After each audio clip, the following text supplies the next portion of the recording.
The guy screamed in horror that a monster was chasing him. Seeing the girl ahead, Ott nervously asked if Mare was really here all this time. The girl immediately responded and hurried forward. Noct's boyfriend ordered him to protect him from the monster immediately, and the girl promised that she would do everything possible. Young Mare boldly charged forward, much to Noct's surprise. The blade of the blade slid across the huge body, and the monster let out one last unbearable roar. The father, the owner of the Big Small Rutherford estate, and his eldest son, Weishart, arrived at the scene. Wiscart was outraged that Noct had sent the girl to fight instead of him, because it was a disgrace to her father's name. Weishart reminded him that such behavior was unworthy of an aristocrat. Noct explained that he simply wasn't strong enough to fight, so he asked for help. Wiscart said that Noct will still have to fight and will get his skill tomorrow. Father Big Small asked not to swear and explained that everyone has their own way in life, and Noct is not obliged to imitate his brother. Her father advised Noct to find her goal in life and never turn away from it, and also not to pay attention to other people's words. Wiscart was indignant and asked why his father constantly spoils his younger brother. My father said that he was more concerned about how the orc had managed to get into the estate and that he needed to inspect all the properties immediately. Noct wondered if everyone had some kind of talent, and there are always those who have chosen the business to their liking, and in the end, they achieve success, and sometimes even manage countries. His father, Big Small, is a wise and kind-hearted man. He's a real aristocrat. Bart with Ord is completely different. He is strict with himself and wants to follow in his father's footsteps. All Noct realized about himself was that he had an incredible talent for falling asleep in any situation, and apparently this is his real-life path. Noct was determined that he never wanted to work again. After all, he had already burned down at work once. It was once an ordinary office plankton in Japan, and once I felt a sharp pain in my chest. And when he woke up, he realized that he was in the body of a baby in the house of an aristocrat. In this new world, all people who reach the age of 15 receive a gift from the gods, and when the time comes for him to receive the gift, he will immediately be forced to fight. All his relatives congratulated him on the arrival of such a significant age. Noct just thought it was the worst birthday ever. Laptop asked his brother if he would even let him eat some birthday cake, but Weishart reminded him that Noct would fall asleep immediately. Noct didn't really want to go anywhere, of course. After all, Mare had asked him to come home as soon as possible because she had made a great cake for him. Noct decided to cheat and complained that he was suddenly ill and it wouldn't be bad to lie down and rest. But the caring Mare immediately offered to drink the medicine. Noct asked if he might get seasick on the way, but Mare said there was an excellent motion sickness remedy in the right-hand pocket of her jacket. Wiscart said that he had stopped procrastinating, and now that he was finally ready, it was time to go. My brother explained that this was a great chance for Noct not only to receive his new gift, but also to see the world around him. The father wished his youngest son to enjoy new experiences, but Noct wasn't as inspired as the others. Once in the capital, Noct decided that everything was just as he had thought, and there was a lot of activity around. Noticing a local inn, Noct wanted to find out if there were any hammock beds. Noct realized that the hotel building had obviously not been repaired for a long time, because it looked very dilapidated. The guy even doubted whether it would be safe for him to be inside. Although this is the capital, where everything should be perfect, it just so happened that his father's estate was constantly being attacked by orcs from the big forest. Therefore, everyone hoped that Noct would get some useful combat skill from the gods. Noct, on the other hand, did not want any worries or skills, and it was good for him to just enjoy a carefree life. Noct arrived at the specified location and introduced himself. Noct noticed that this strange man looked a lot like his brother, and it was a little scary. Noct was immediately asked to stand in the center of the magic circle and prepare. Noct felt that he was standing in some kind of water, and it was not clear what was happening at all. Noct noticed a female silhouette ahead of him and decided that this must be the goddess. The boy immediately thanked the goddess for giving him life in this world. Noct admitted that his life is not so simple, but his brother is stronger than any demon. His father is very kind and everyone adores him. Therefore, he is quite happy with the place where he ended up. Noct started asking for anything but combat skills. He doesn't want to be a warrior. Noct explained that his brother would still inherit the estate. It's better for him to get some auxiliary skill himself. The goddess didn't respond, and Noct asked if she could hear him at all. Noct realized that he was back in the same room he had entered earlier. The guy said that was it, and Noct had already gotten his skill. Noct was surprised at how quickly it all went, because he didn't even understand how it was happening. He was asked to go up and reach out to the magic ball, but just do not touch it. The guy asked that Noct was probably the son of an aristocrat, and if this is the case, then he must be weighed down by the weight of other people's hopes. Noct Noct asked him what skill he had picked up in this place. The servant of God showed the title, where it was indicated that the skill is called Increase and Decrease. Noct wasn't sure what that meant, so he asked if the skill could be used in combat. The attendant replied that the name was clear enough and it wasn't a combat skill. Noct understood everything and promised that even so, he would still try to do something useful. The guy apologized for bothering me and said he had to go. The attendant advised you not to get upset. These two skills rarely fall out together, and everything is sure to find a use. Noct replied that he wasn't upset at all and was fine, so he was ready to go his own way. In fact, Noct thought he'd gotten what he wanted. The girl asked what good things had happened to Noct that he looked so happy. Noct explained that he could now rest on his sides for the rest of his life without worrying about anything. It was all thanks to the goddess who granted his request. After all, he had gained useless skills now, although his brother would certainly be angry about it. Noct said that he even bought some souvenirs to appease his brother and father. Noct said that he had bought jewelry for the maids. For my father, a figurine of the capital's tower, and for my brother, a special blindfold that will make him look irresistible if you can persuade him to wear it. Noct said goodbye to the girls and explained that he was now returning to his native estate to continue doing nothing. When the girls heard the name of Nocta Manor, they said that they were very sorry because something had happened, but Noct didn't understand and drove on. Once at home, Noct thought at first that he was imagining it, that the entire estate had been completely destroyed, but there could be no mistake, and it turned out to be true. Noct realized that now he would not be able to lie down in peace, because all his plans had been ruined by someone. Servants leaned into the distance and shouted that Master Noct had finally returned.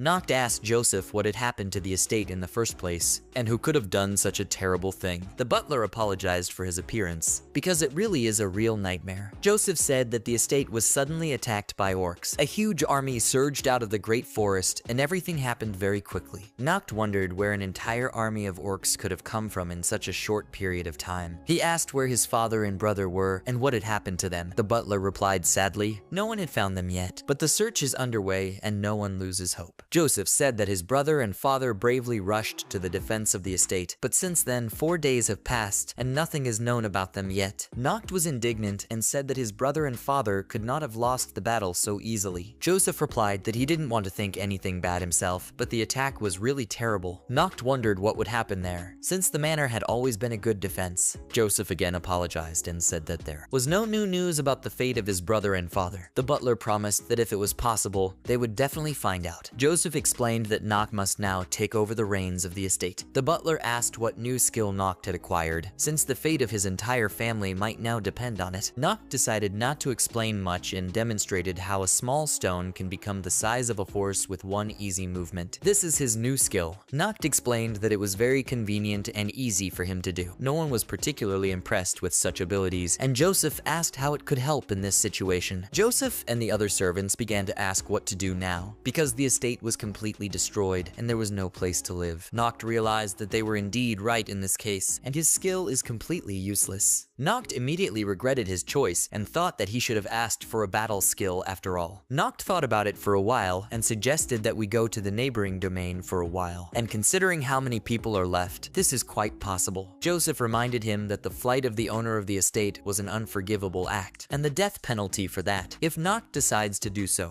Noct turned to his men and explained that he would not blame anyone for their decision. If they want to do what they want, regardless of whether they decide to stay or go to the neighbors, he will not accuse anyone of anything. In the end, Joseph said sadly that it was just the three of them. Noct guessed that his father and brother's pursuit of the monsters would not last long and that they should return soon. After all, he doesn't believe that they could lose to the vile orcs. Noct thought that all this was bad, of course, because he only wanted to start his new carefree life. And without a father and brother, it's almost impossible. Noct remembered what his father had said. My father explained that there would come a time when Noct would realize that this was his land, and then he will have to stand up for her and use any methods. Noct knew that this was the moment. Joseph once again asked them what they were going to do next, but to the old servant's surprise, Noct said he wanted to get some sleep first. Joseph asked how Noct could possibly fall asleep in such a difficult situation. It seemed to Joseph that Noct was just pretending to be asleep and pretending to be real, but after a few minutes, Joseph realized that the young master was indeed sleeping soundly. loudly. After all, he even began to snore and did not react to anything at all. Then Noct began to mutter in his sleep that he would never be able to cope with such problems without his father and brother. Joseph said ruefully that it really did seem to be the end of the Big Small family estate. The servants continued to wait, and Joseph said indignantly that the young master had already been asleep for 12 hours, and it's clear that Noct doesn't fully understand their predicament at all. Joseph suggested that Mare not waste time and go to a neighboring property. Joseph explained that there was nothing left of these properties but the estate. There were no human resources or food supplies left. All the walls are destroyed and monsters can attack at any time. So no one can blame Mare for leaving to save her own life.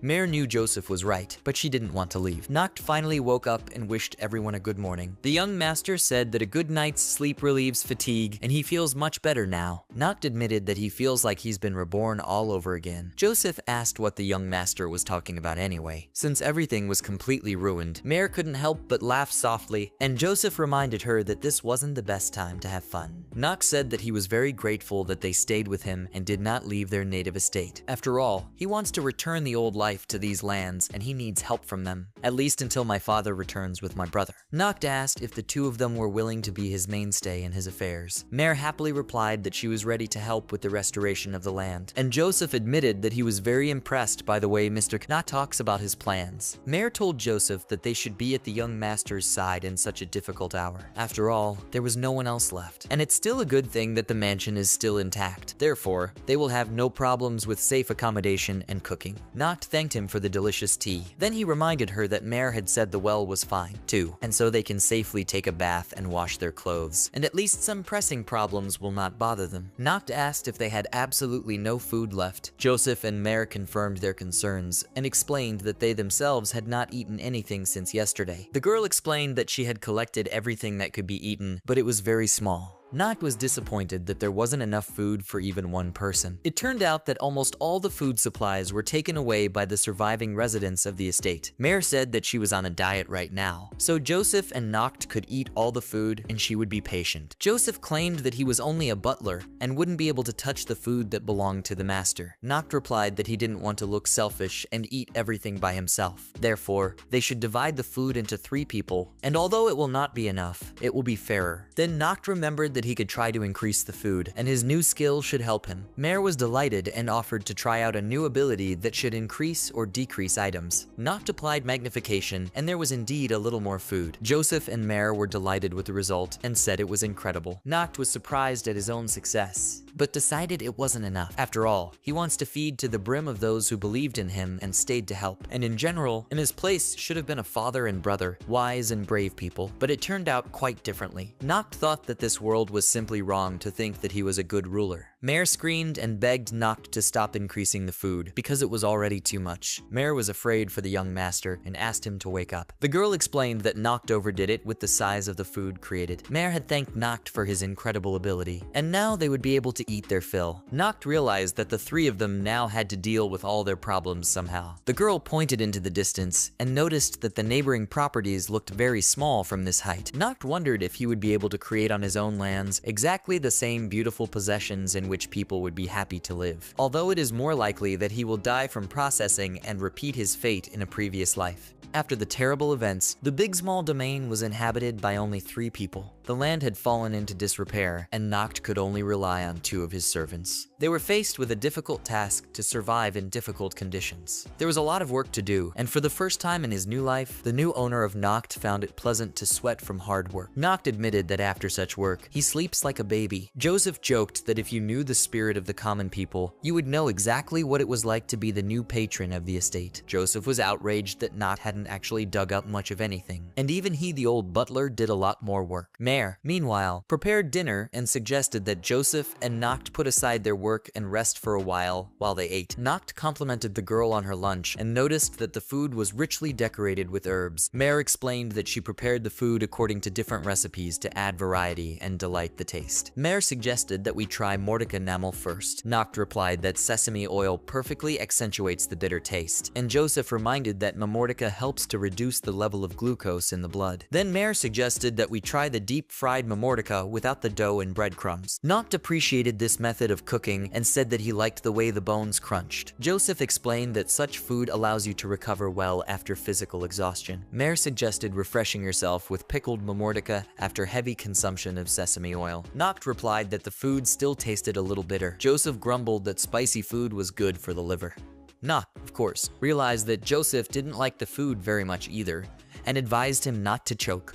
Mare apologized for the fact that her cooking skills were too modest and her taste was too good. Noct replied that there was no need to be upset, because in fact, she didn't have a good choice of food to cook. Noct asked how long the vegetables would last in the field. The girl explained that arugula ripens for about a month, but even after a couple of weeks, it can already be consumed in the form of leaves. Noct realized that he would have to do something about food in the next 2 weeks, and so far they only have a choice of mamortica. Noct admitted that it's only been 2 days, and he can't look at her anymore. He was so full of it. He explained that it tasted sluggish, that it wasn't nutritious enough, and that after everything, he felt hungry and didn't want to do anything, and we urgently need to get food containing iron. He also said that he wouldn't mind something else. Mare promised that she would try to solve the problem of iron content in food. Mare drew her dagger, but Joseph and Noct hurried to stop her and asked her what she was going to do. Mare replied that she just wanted to be useful to the young master, but Joseph said there was enough iron in mamortic to make it up. Joseph asked the young master if he thought Mare's behavior had been strange lately. Noct explained that he hadn't noticed anything unusual and Mare was just trying very hard to be helpful. Noct then said that once they were finished and they had managed to get something to eat, it was time to get some sleep. Joseph reminded the young master that they still had a lot of work to do, but that didn't make any difference, and Noct was almost asleep. While Noct slept, Joseph and Mare just waited for him, and when he got back, Joseph said that they were just sorting out important problems on their property, so Noct could help. Noct asked what hinders a person on his way to success. Joseph explained that first of all, food is needed so that a person can show the most effective result. After all, food is the basis of everything. If you do not eat properly, even the quality of sleep will worsen. Noct read the list of major problems he had compiled. Joseph pointed out that first you need to restore the fence, then restore the food industry, establish trade, and improve the fields. Noct asked for a quill and added that he needed to find food other than mamortica. Joseph was surprised by the addition of such an item, and Noct explained that he gave this problem the highest priority. In the end, Noct suggested that we split up and look for food. Noct asked Joseph to inspect Lawrence's fields. Mare had Sammy's plantation checked out. Joseph remembered that Sammy's fields were well cared for and there was something to be found. Mare agreed that maybe it was a chance to diversify the food. Noct advised me not to waste any time. The Noct decided to take a closer look at their skills capabilities in the meantime. The guy found a jelly slime that was omnivorous and looked calm and weak. Noct noticed that slime had eaten a lot of healthy foods in the field. Then I decided to use slime as a pillow. The slime was comfortable and bouncy, and it felt like a water cushion. Noct smelled a berry smell and decided that slime had eaten strawberries somewhere. In general, it is designed to be a pillow. But all of a sudden, Noct fell into the slime and started coughing up the slime. Noct was indignant and applied a reduction to slime. Noct felt a little repulsed. He decided that it wouldn't work on strong monsters. But in the end, to his surprise, everything went well and Noct was able to reduce even a living creature. Noct applied the reduction on himself and was surprised at the result because he felt like he was in the jungle, and this was just ordinary field grass. Then Noct saw something fast lunge at him. It became clear that this is just an ordinary bird that wants to eat it. Noct was able to trick the bird and realized that the long-tailed kiwi, which is on the verge of extinction. This bird can fly, but it is difficult for it. Noct sensed how soft the bird's plumage was, and it was incomparable. But the bird escaped from his hands and the young master flew down. The only thing that he managed to notice was the wonderful scenery that was visible from above. But then he realized that this was not the time to think about beautiful views, because he would break if he fell. But instead of a heavy blow, Noct felt a pleasant and swaying sensation. After all, he was able to land on a soft spikelet. Noct was glad of the new sensations and decided that this was a good bed. And the world in the form of a tiny man seemed beautiful. Although it was too hot near the ground, it still turned out that it was not so easy to be small. Mare saw the young master and said he looked very nice. Then she asked him what he was doing here like this. Noct explained that he was just testing his new skill. Noct asked what Mare was doing at the moment. The girl explained that because of the broken fence, All the fields were filled with monsters, and so she decided that it was better to unite. Noct can help him a little so that Joseph can't find him, because he'll be grumbling and angry again, and he wants to get some sleep and rest. Mare laughed and promised to comply with the young master's request. Noct also asked the girl to cover the sun for a while and create a shadow for him. After all, for him as a small child, the heat was unbearable. Mare immediately found a great way to create a shadow and asked how the young master was feeling. Noct said it was much better that way, and the sun didn't bake anymore. At the same time, the guy thought that Mare really is a very strange girl. Joseph suddenly appeared and asked what Mare was doing and who she was talking to. Noct realized that his plan to sleep peacefully had failed miserably. Joseph was indignant at what was happening and asked why the young master was forcing the girl to show her underwear. Noct began to defend himself, explaining that he hadn't asked Mare to do this at all. But Joseph said that Noct's father would not have been happy about it. Mare told Joseph that there was no need to blame the master for everything, as she only wanted to shield him from the scorching sun. But Joseph didn't believe her and asked Mare to cover up quickly. Noct, meanwhile, shouted that he would stop stomping around like that, because he was feeling a real earthquake. Mare was startled and rushed towards the young master, trying to catch him. Noct replied that he was fine and only got a small scratch. Joseph began to apologize and explain that this was unacceptable, since the young master was injured because of him. But Noct said that there was no need to worry and that he was really fine. Mare asked me to show her the wound so she could treat it. The girl used her cell activation ability and immediately healed the wound. Noct was surprised at the prompt treatment and thanked the maid, for he was now as good as new, and there wasn't even a trace of a scratch left. At the same time, Noct noticed that Joseph was still angry with him. Noct asked Mare what skills she had. After all, the girl explained that she can activate cells, and this allows you to regenerate the human body and quickly heal wounds. Noct considered the possible use of such an ability. Then he asked her if her cell regeneration skill could work on vegetables. After all, this could solve the problem with products.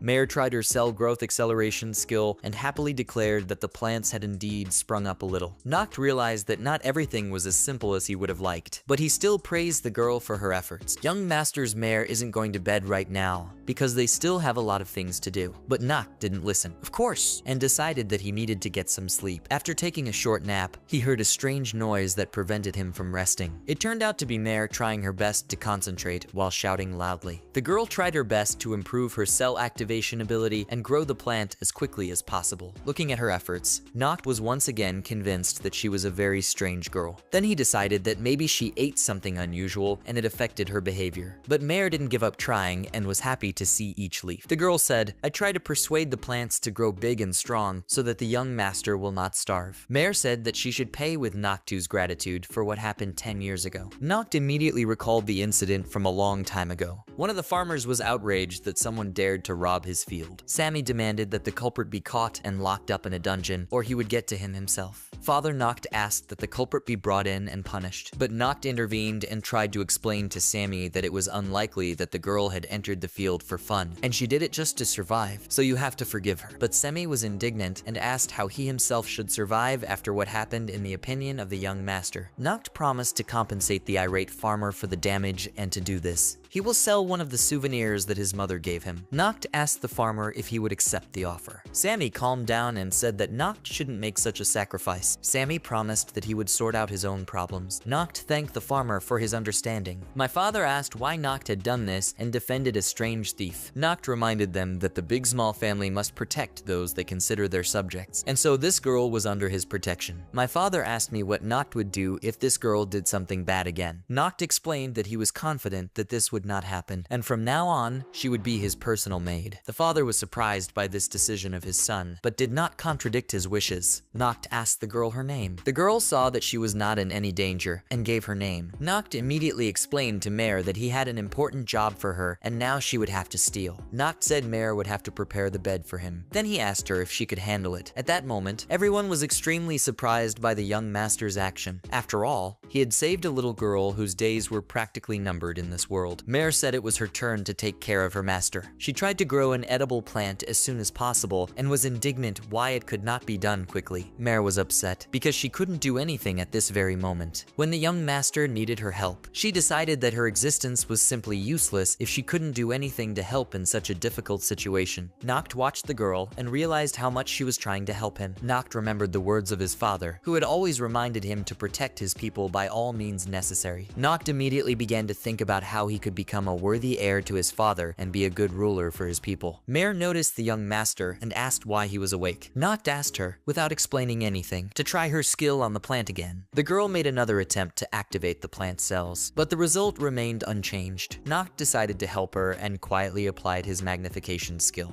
The plant immediately took a leap in growth, and Noct realized in that moment that God had actually given him the perfect ability for important needs, and now he clearly sees the right way to use his abilities. After all, its ability to increase and decrease can show the full potential of the desired object, and when interacting with other skills, the possibilities of his skill are limitless. In other words, his skill shows the true capabilities of other skills. The maid was delighted with the result. Noct explained to her that he combined his augmentation skill with her cell activations, although initially, he wasn't sure if all of this could work. Noct then asked her not to worry so much and explained that his suffering was not as great as she imagined. Of course, it is clear that his family is missing and they have neither money nor food now. But even now, he's happy just thinking about having such wonderful people as Mare and Joseph around. Noct stated that he fully relies on them and wants to trust them in everything. Mare recalled her first meeting with the young master and promised to be loyal to him forever. Joseph asked why the young master was awake and acting so strangely. Noct explained that he had been busy and now they had resolved the food issue. The next day it was all business as usual, and toward noon Mare called everyone to dinner. This time on the table were fried avocado and arugula without breadcrumbs and dough. There was also toasted asparagus, beans, and pepper, and also a wonderful vegetable soup, which promised to give maximum nutrition. I explained that this meal would bring a wonderful balance. Noct, on the other hand, did not think about the usefulness and admired the taste. Mare was pleased with the result and offered a supplement to everyone. Noct, already full, thought that this was probably too much for just once. Joseph explained to the girl that she was behaving inappropriately at the table since she was reading a book while eating, but Mare said it didn't matter. After all, they have a lot of ingredients, so she can now make no excuses, or rather, he will study. Joseph asked her if the young master was forcing her to do this. Noct replied that he had absolutely nothing to do with it, and instead asked Mare not to overdo it. Mare said that she intends to try harder and better, and then she will achieve better results for the common good. Noct thought that the girl's attitude would be useful.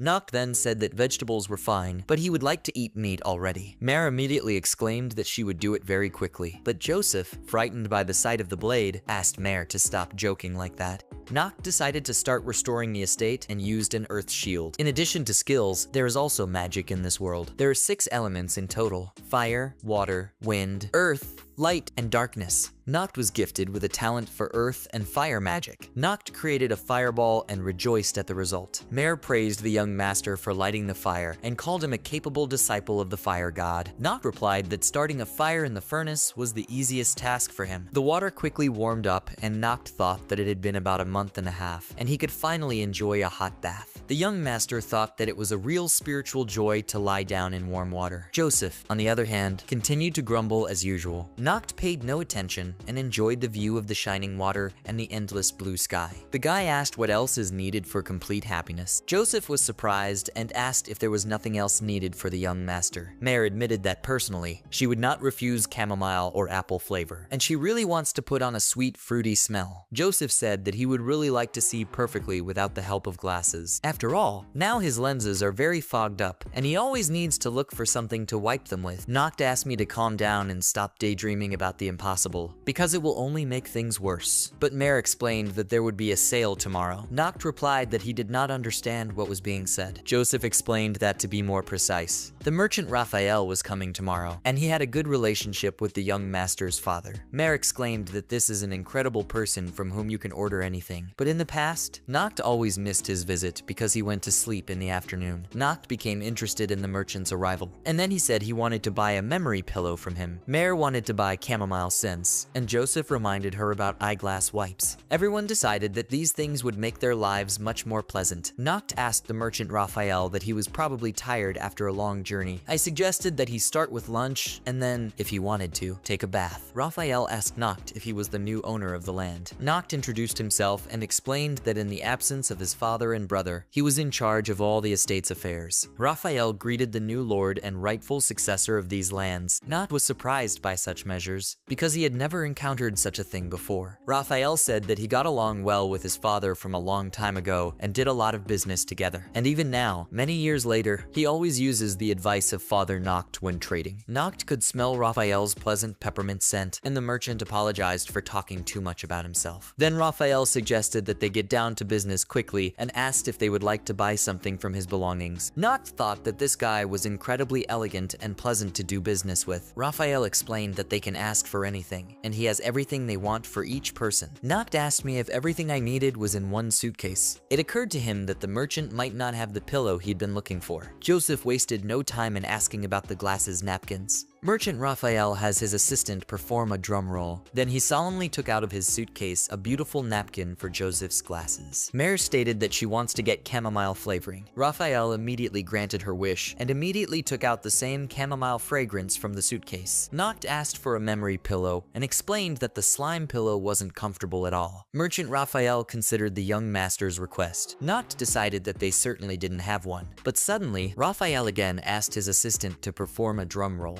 Then he solemnly exclaimed, "He has a suitable pillow for young master." Noct couldn't believe it had actually happened, and he admired the merchant's capabilities. Raphael quickly calculated the cost of the goods and said that he wanted 200 rubles for everything.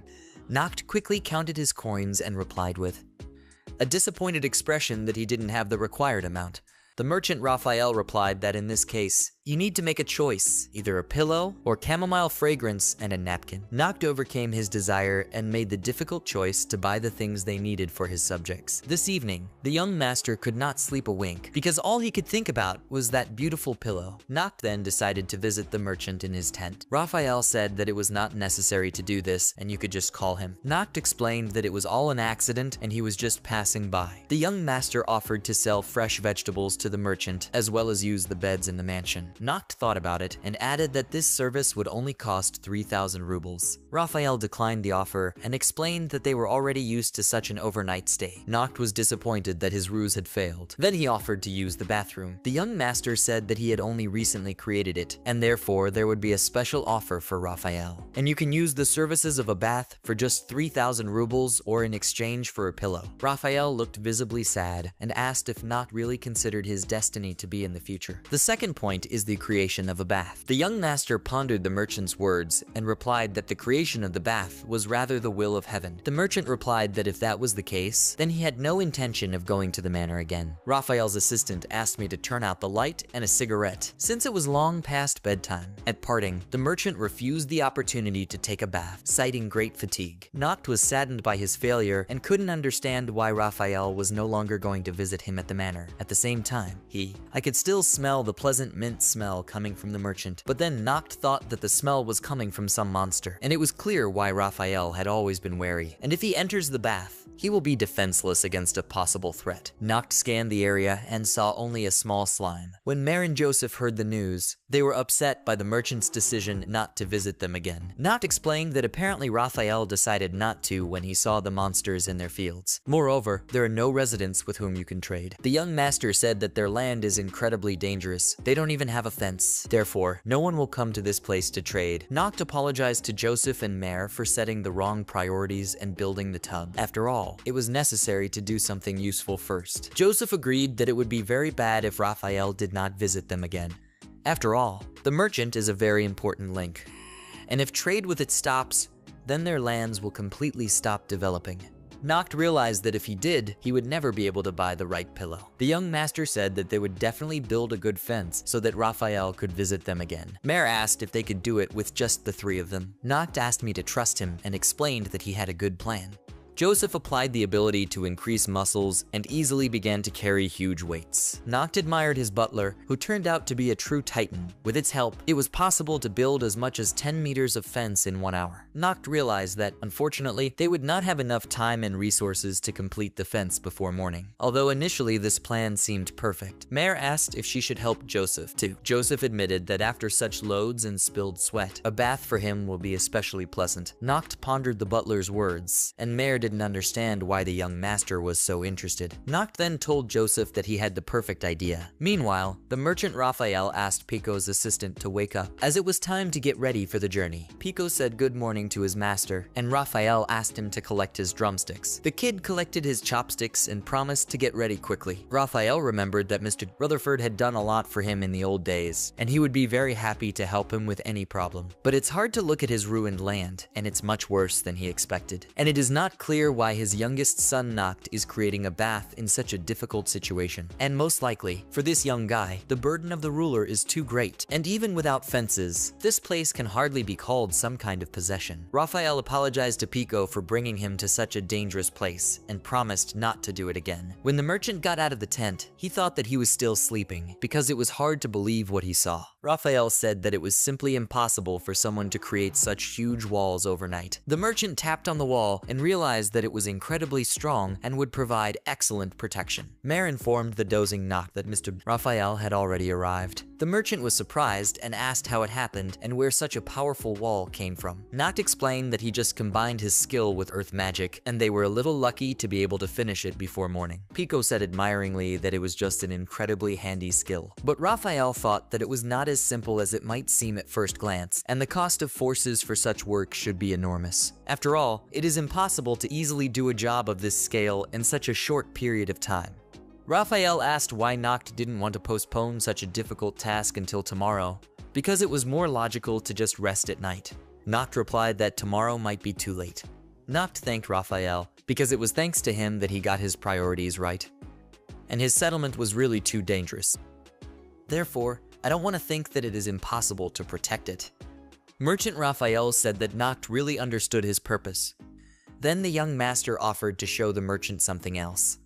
Noct asked him to stand with the others and join hands. Noct then applied the magnification ability, and he said that it was Mordecai who served as an elevator. Merchant Raphael admitted that he didn't even expect him to be so surprised. Noct explained to the merchant that he was about to see a large open-air bath on the wall. Raphael was incredibly surprised to see a beautiful bath again. The young master reminded him that Raphael had not had time to take a bath, but now in this place he can feel completely safe and not deny himself pleasure. Noct admitted that he really wants to get that beautiful pillow, and so, on behalf of the others, he asks that Raphael come back to the estate. Raphael replied that every merchant must have an important quality. This quality consists in the fact that the merchant must be able to determine the value. Noct asked what he probably meant by the price of the item, but Raphael explained that anyone can determine the monetary price. But in this case, you need to determine a much more important value. Raphael admitted that he was only thinking about the security of the property, but he is very surprised that the young master is thinking about more than that, and also thinks about how to provide joy to a person even in such difficult conditions. Raphael said that when he looked at the faces of the Noctas served, he immediately understood the young master's true worth. The merchant explained that now he had no desire to break off communication with such a good person. Raphael promised that he would definitely come to visit next time and bring a lot of different goods. Noct says that by the time the merchant arrives, he will have created the safest sleep park, where you can easily stay to your heart's content. Raphael said it was wonderful, but he still wanted to take a great bath first. Noct was glad that he had been able to please the merchant, and now trade should improve. Raphael felt the warm water's pleasant embrace and thanked the young master for the opportunity to rest. Then Noct suggested that everyone should not be shy because they are not in the pool, but this is their home. But Joseph reminded her that she still needed to behave more modestly in the presence of girls and guests. Pico asked Raphael why this young gentleman was so strange to behave so openly. The confused merchant agreed with his little assistant, because indeed the young master does not look like his serious father, and that is why he is much more interesting as a person. And it is very interesting to find out how he, as the new owner of these territories, will equip and present his native home.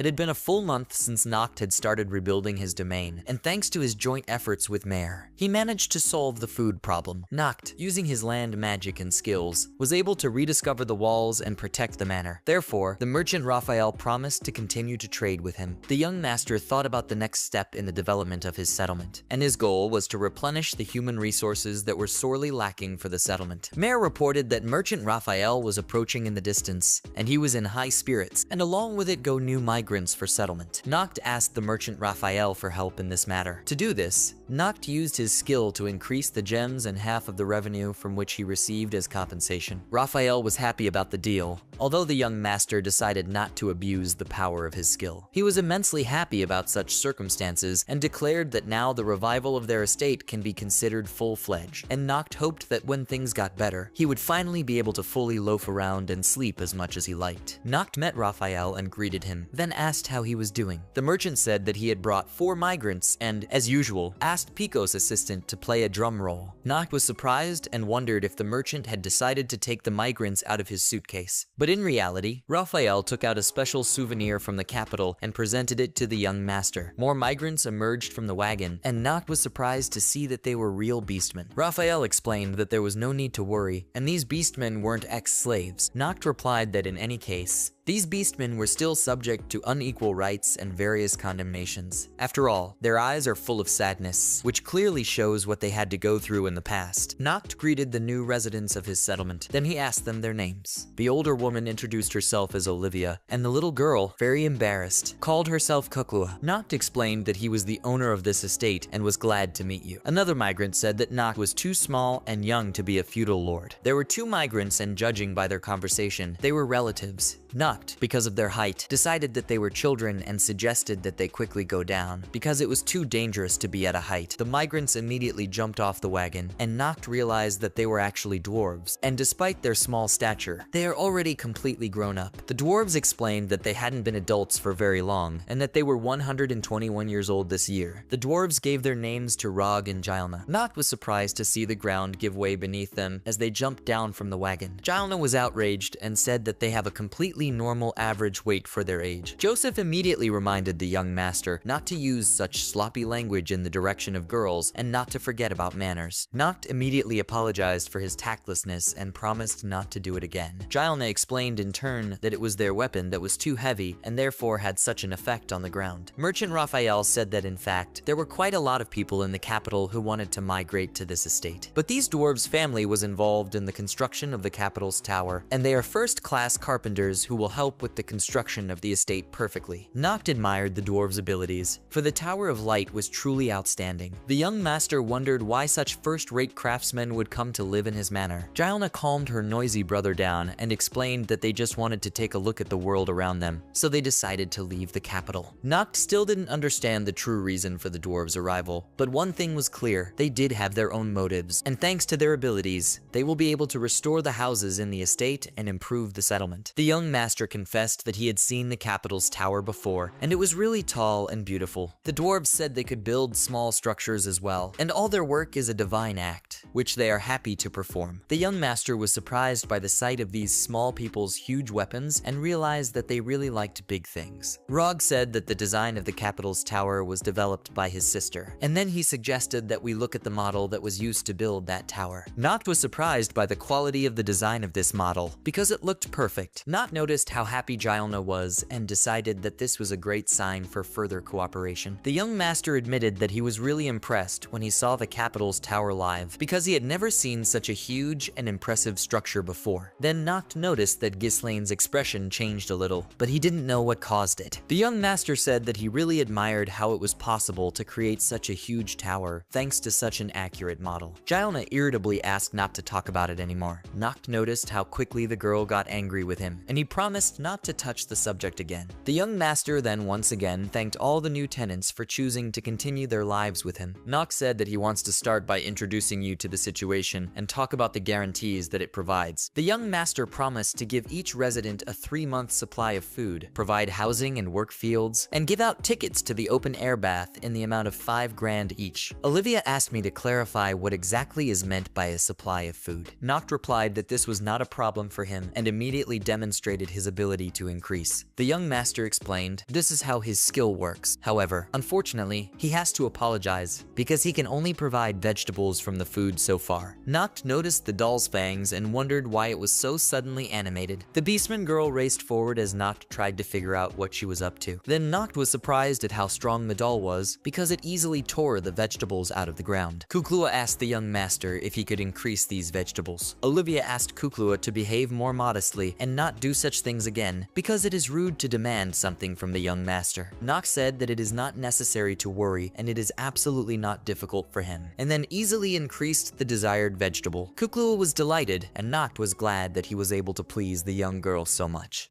Kuklua happily began to eat the fruit and enjoy the excellent taste, and then called Noct her daddy. Olivia apologized for her daughter and explained that she just really likes vegetables. Noct thought, in turn, that this girl looked very much like a little fox. Olivia admitted that they were really very happy that the owner of the estate was such a good person. Olivia asked how they could repay this kindness. The young master explained that the most important commandment of his land is that only those who really want to work, and there is absolutely no point in doing what you absolutely do not want to do. And if they like vegetables so much, then they can try to grow them for their own pleasure. Little Kuklua exclaimed that she would definitely grow vegetables. Noct thanked the girl for her good intentions and said that he would rely on her in this matter. The dwarf horn asked his sister what they were supposed to do. Gilna immediately replied that she personally would be taking care of her sides every day. Noct was surprised at the desire, for he had not expected such a reaction. The young master confessed that he really expected the dwarves to help him rebuild his domain. Gilna asked what the problem might be. She immediately pointed out that Noct himself had said that only those who really wanted to work should work. Noct thought that it would be completely unprofitable for him if they didn't work for him. Then he shouldn't let them be lazy. Therefore, you need to act more cunningly. Noct said how they could be so dismissive of their incredible talent, and he absolutely can't believe that they absolutely don't want to work. After all, they really need to create something, and they should not give up. But Gilna said Noct should stop just talking and trying to convince them of something. Gilna asked that since he was the owner of these lands, he should be fully responsible for his words. Noct was upset by this attitude, and Kuklua told the dwarves that they should not mock the young master. Gilna also reminded the little girl that children should not interfere in the conversation of adults because it is not polite. Kuklua did not back down, saying that since they consider themselves adults, then in this case, they should work for the common good. Gilna replied that it wasn't a bad attempt at persuasion for a beastman. Kuklua immediately called Gilna lazy, idle, and a pest. The young doll then explained that those who do nothing but take gifts for granted are nothing more than walking corpses and useless creatures. Olivia quickly intervened and explained to the girl that this was too rude to others, but Kuklua replied that she could not afford to tolerate such treatment of the young master, and she was too tired to just hear different excuses from different people every day. After all, nothing happens out of nowhere, and you need to achieve everything yourself. Olivia began to calm her daughter down and asked her to stop saying such things. In the end, her words really helped, and Gilna said that she would work like everyone else. Noct admired the little girl's oratory skills and praised her for such success. Noct thanked the dwarves for agreeing to help, and explained that there was something he wanted to ask them right away. Gilna replied that the young master didn't want them to build a house for him. Noct said that wasn't what he meant, and asked them to go to his father's office. The young master explained that there was a crack in the wall, and it would be a good idea to repair it to prevent further destruction of the wall. Gilna asked if they would really start working even without breakfast. Gilna promised that she would look into the matter. She told her brother that he could go and get some sleep in the meantime. Gilna then asked the young master to leave the office because he would only interfere with her work. Noct recognized his father and decided that these cracks were really bothering him a lot. The young master was immediately flooded with memories and remembered his relatives who were not around. He was glad to know that the master who had built the capital's tower would be the one to renovate his father's study. After all, this house is the only place where his family memories are stored, and you can't let it be destroyed. After taking a short walk, Noct decided to go back to the office and heard a loud noise. He asked if it was too noisy just to fix one crack, but what he saw inside the office shocked him, and Noct wondered how this was even possible. Gilna was leaning against the wall, muttering something about how things had happened differently from what she'd expected. The young master couldn't stand the sight of the destruction and asked what was going on here at all. Gilna calmly replied that she didn't really do anything and that the wall itself just collapsed. His father's office had always been more than just a workplace for Noct, and since childhood, he loved to visit it. My father was always happy when Noct came to visit him in his study. The father suggested that the little son jump on his chair and sit for a while in the owner's place. Noct was delighted and replied that this chair was, as always, the softest and most comfortable in the house. His older brother, Weishart, was always indignant and reminded him that he would be the one to sit in this chair when he grew up. The father told his sons that when they grew up as adults, they should help each other father in all matters. As for with Orth, he should treat his brother with respect. My father's office became the place where the three of them spent a lot of time. The memory of it always warmed Noct's soul. Right now, the young master couldn't believe what had happened to his father's office. Gilna tried to explain that it was all an accident and her hand just shook, so she didn't calculate her strength. Raphael, the merchant, came running at the noise and was horrified by what he saw. Raphael said that there were also hunters here, who agreed to join the young master's settlement on the condition that they had a roof over their heads. And if you tried to get these hunters to join you, then you wouldn't have to worry about meat. Noct wondered what it really meant to be a feudal lord. And no matter what kind of person he is in this position, he should never turn away from his people. You should always understand their strengths and weaknesses and make every effort to keep them happy. Noct wondered where Gilna might have gone so quickly. He was also curious about the dwarf's actual average weight. After searching the area for a while, Noct was able to spot Gilna and asked if he could sit down next to her. The girl asked if he had come here on purpose to reproach her. Noct explained that everyone was actually wrong, and even he, as the owner of these territories, also does nothing but make mistakes all the time. Noct asked if Gilna's hand was really just shaking. Ghislaine replied that Noct wasn't stupid enough to believe such a stupid excuse. Then the girl admitted that in fact she does not know how to do anything. And everything is so sad. She can't even get where she needs to go with a hammer. The problem is that she can't control her power at all, and the greatest divine achievement is to build something big. And for every dwarf, the ultimate goal in life is to do something outstanding, and that's why she ran away from her home. Gilna explained that in reality, she can only create beautiful layouts, and that's where all her abilities and achievements end. Noct thought that this was an unexpected piece of news, and he didn't even know it. The young master really admired the built layout. Then he asked me what it would take to make the bridge sway a little. After all, it looks incredibly cool. Gilna explained that this layout is made of sand, but it shows everything quite accurately as it should be in reality. Noct does Gilene like the big buildings. After all, this is, as far as we know, the generally accepted values of the dwarven people. And Gilna is different from her fellow tribesmen and enjoys creating small layouts. And it is enough to understand this if you just look at this beautiful sand castle. Jelena agreed that it was really strange dwarves to be different, but it wasn't a bad thing to be different from everyone else. Noct explained that he really wants to create a place where everyone can only do what they like. The young master said that he himself, for example, always wants to sleep for days on end, even if not everyone likes it. Gilna was surprised by the young master's admission. Noct boasted that he could fall asleep in just 3 seconds, and that's what his talent is all about. Gilna replied that this is a very dubious talent, as for a feudal lord, and against this background, even her unusual ability turns out to be much more useful. The girl showed the layout of the house, which was made in the smallest detail. The young master was surprised at how beautiful this model turned out to be, because it even opened windows and doors. Gilna boasted that she was always meticulous about the smallest details. Noct considered the possibility of using non-abilities. Then I decided to surprise the girl and used the item magnification skill. Gilna was extremely surprised when her small model turned into a huge house. Noct himself admired how he managed to use his item augmentation skill so wonderfully. The young master explained to Gilna that now even her layout can become a full-fledged house. The girl was glad that someone finally appreciated her abilities. After all, her family always only scolded her for the pathetic sight in the form of small layouts. The young master explained to Gilna that now she was able to build a real house, and it was almost entirely her fault. Kukula was delighted and said that she would live in this house. Olivia also confirmed that she is thrilled with such a home. Mere interior decoration of the premises looks simply incomparable. Gilna was glad, because it really became a place where they do their favorite thing.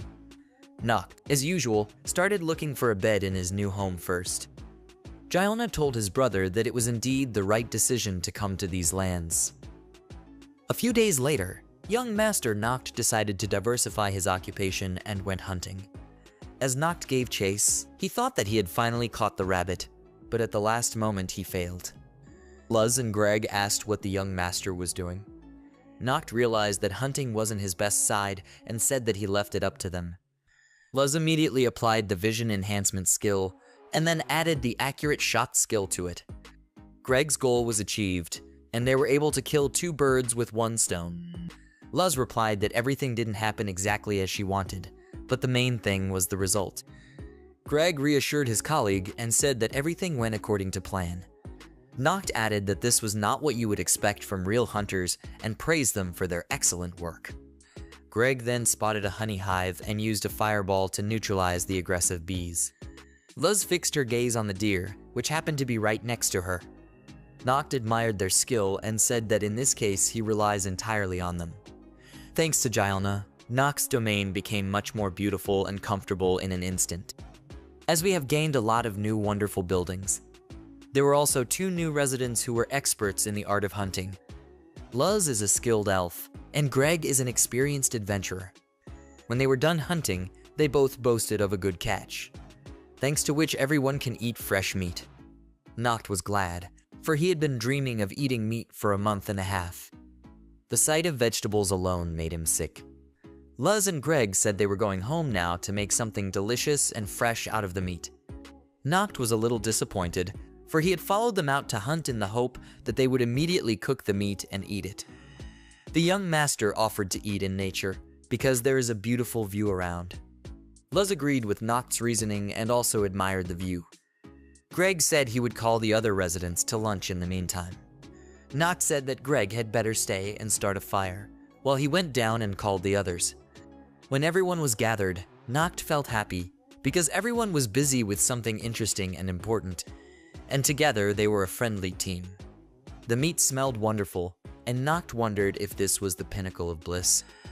Feel the joy of simple things. Mare was already tired of waiting and said that the meat is medium rare, and it can already be tasted. The young master asked for some time and applied his augmentation ability to the meat. The piece of roast meat turned into a huge one, and a deeply moved Joseph confessed that he was ready to follow the young master anywhere. Everyone was delighted with the amount of meat that could be eaten. Joseph said that he had specially cut the biggest piece of meat for his beloved master. Noct gave him a gift for his help and called Joseph the best butler in the world. Noct stared hungrily at the meat and thought that he had finally waited for this moment. But suddenly a hot piece of meat slipped out of Noct's hands, and he had no choice but to run after it. Mare only had time to shout that she didn't need to do this. But Noct was so intent on catching a fried piece of meat that he didn't notice when he fell off the cliff. Noct thought that even if he died at that moment, then he will never regret anything. Then the landing happened, and the young master realized that it was too improbable, because he didn't even feel the pain when he hit the ground. The first thing that occurred to him was that he was probably in another ravine. But then I realized that the reality is completely different, and it's more like some kind of paradise. The huge girl complained that she was a little tickled. Noct is so surprised by the huge girl that he couldn't even figure out who it might actually be. The young master's only thoughts were about the hot roast meat, and because of this, he fell off the cliff. But thanks to a collision with a huge girl, he managed to squeeze out when falling. Noct doesn't understand why this girl is so big, or how she got here. Mare shouted from above, trying to find out if the young master was okay. Then they all saw and shouted that there was a real giant down there. The huge girl noticed the roast meat and exclaimed that it was just what she needed. Noct watched with regret as she ate the meat and realized that it would soon be gone altogether. The giant girl said that the meat is incredibly delicious and she wants more. The young master decided that there was no way he could let her do this. After all, they will all be left without lunch. Noct used his ability and grew to the size of a giant girl. The giant girl was surprised and said that Noct is the same as Bear. Noct, in turn, asked her not to eat any more of their meat. The young master explained that everyone should enjoy the meat, not just her, and each resident should get a proper piece. The giant girl apologized and said that she didn't know it was their meat at all. She admitted that she just really wanted to eat, and the meat was incredibly delicious. The giant girl was immediately upset, and Noct decided to correct the situation. He applied the magnification ability and once again enlarged the meat to a huge size. Everyone was delighted with his action and praised the young master for his incredible ingenuity. Then they all continued their meal together, and everyone had enough to eat. The giant girl asked that it was an incredibly delicious and sweet liquid. Mare explained that this is a special sauce made from fruit, which is used for meat.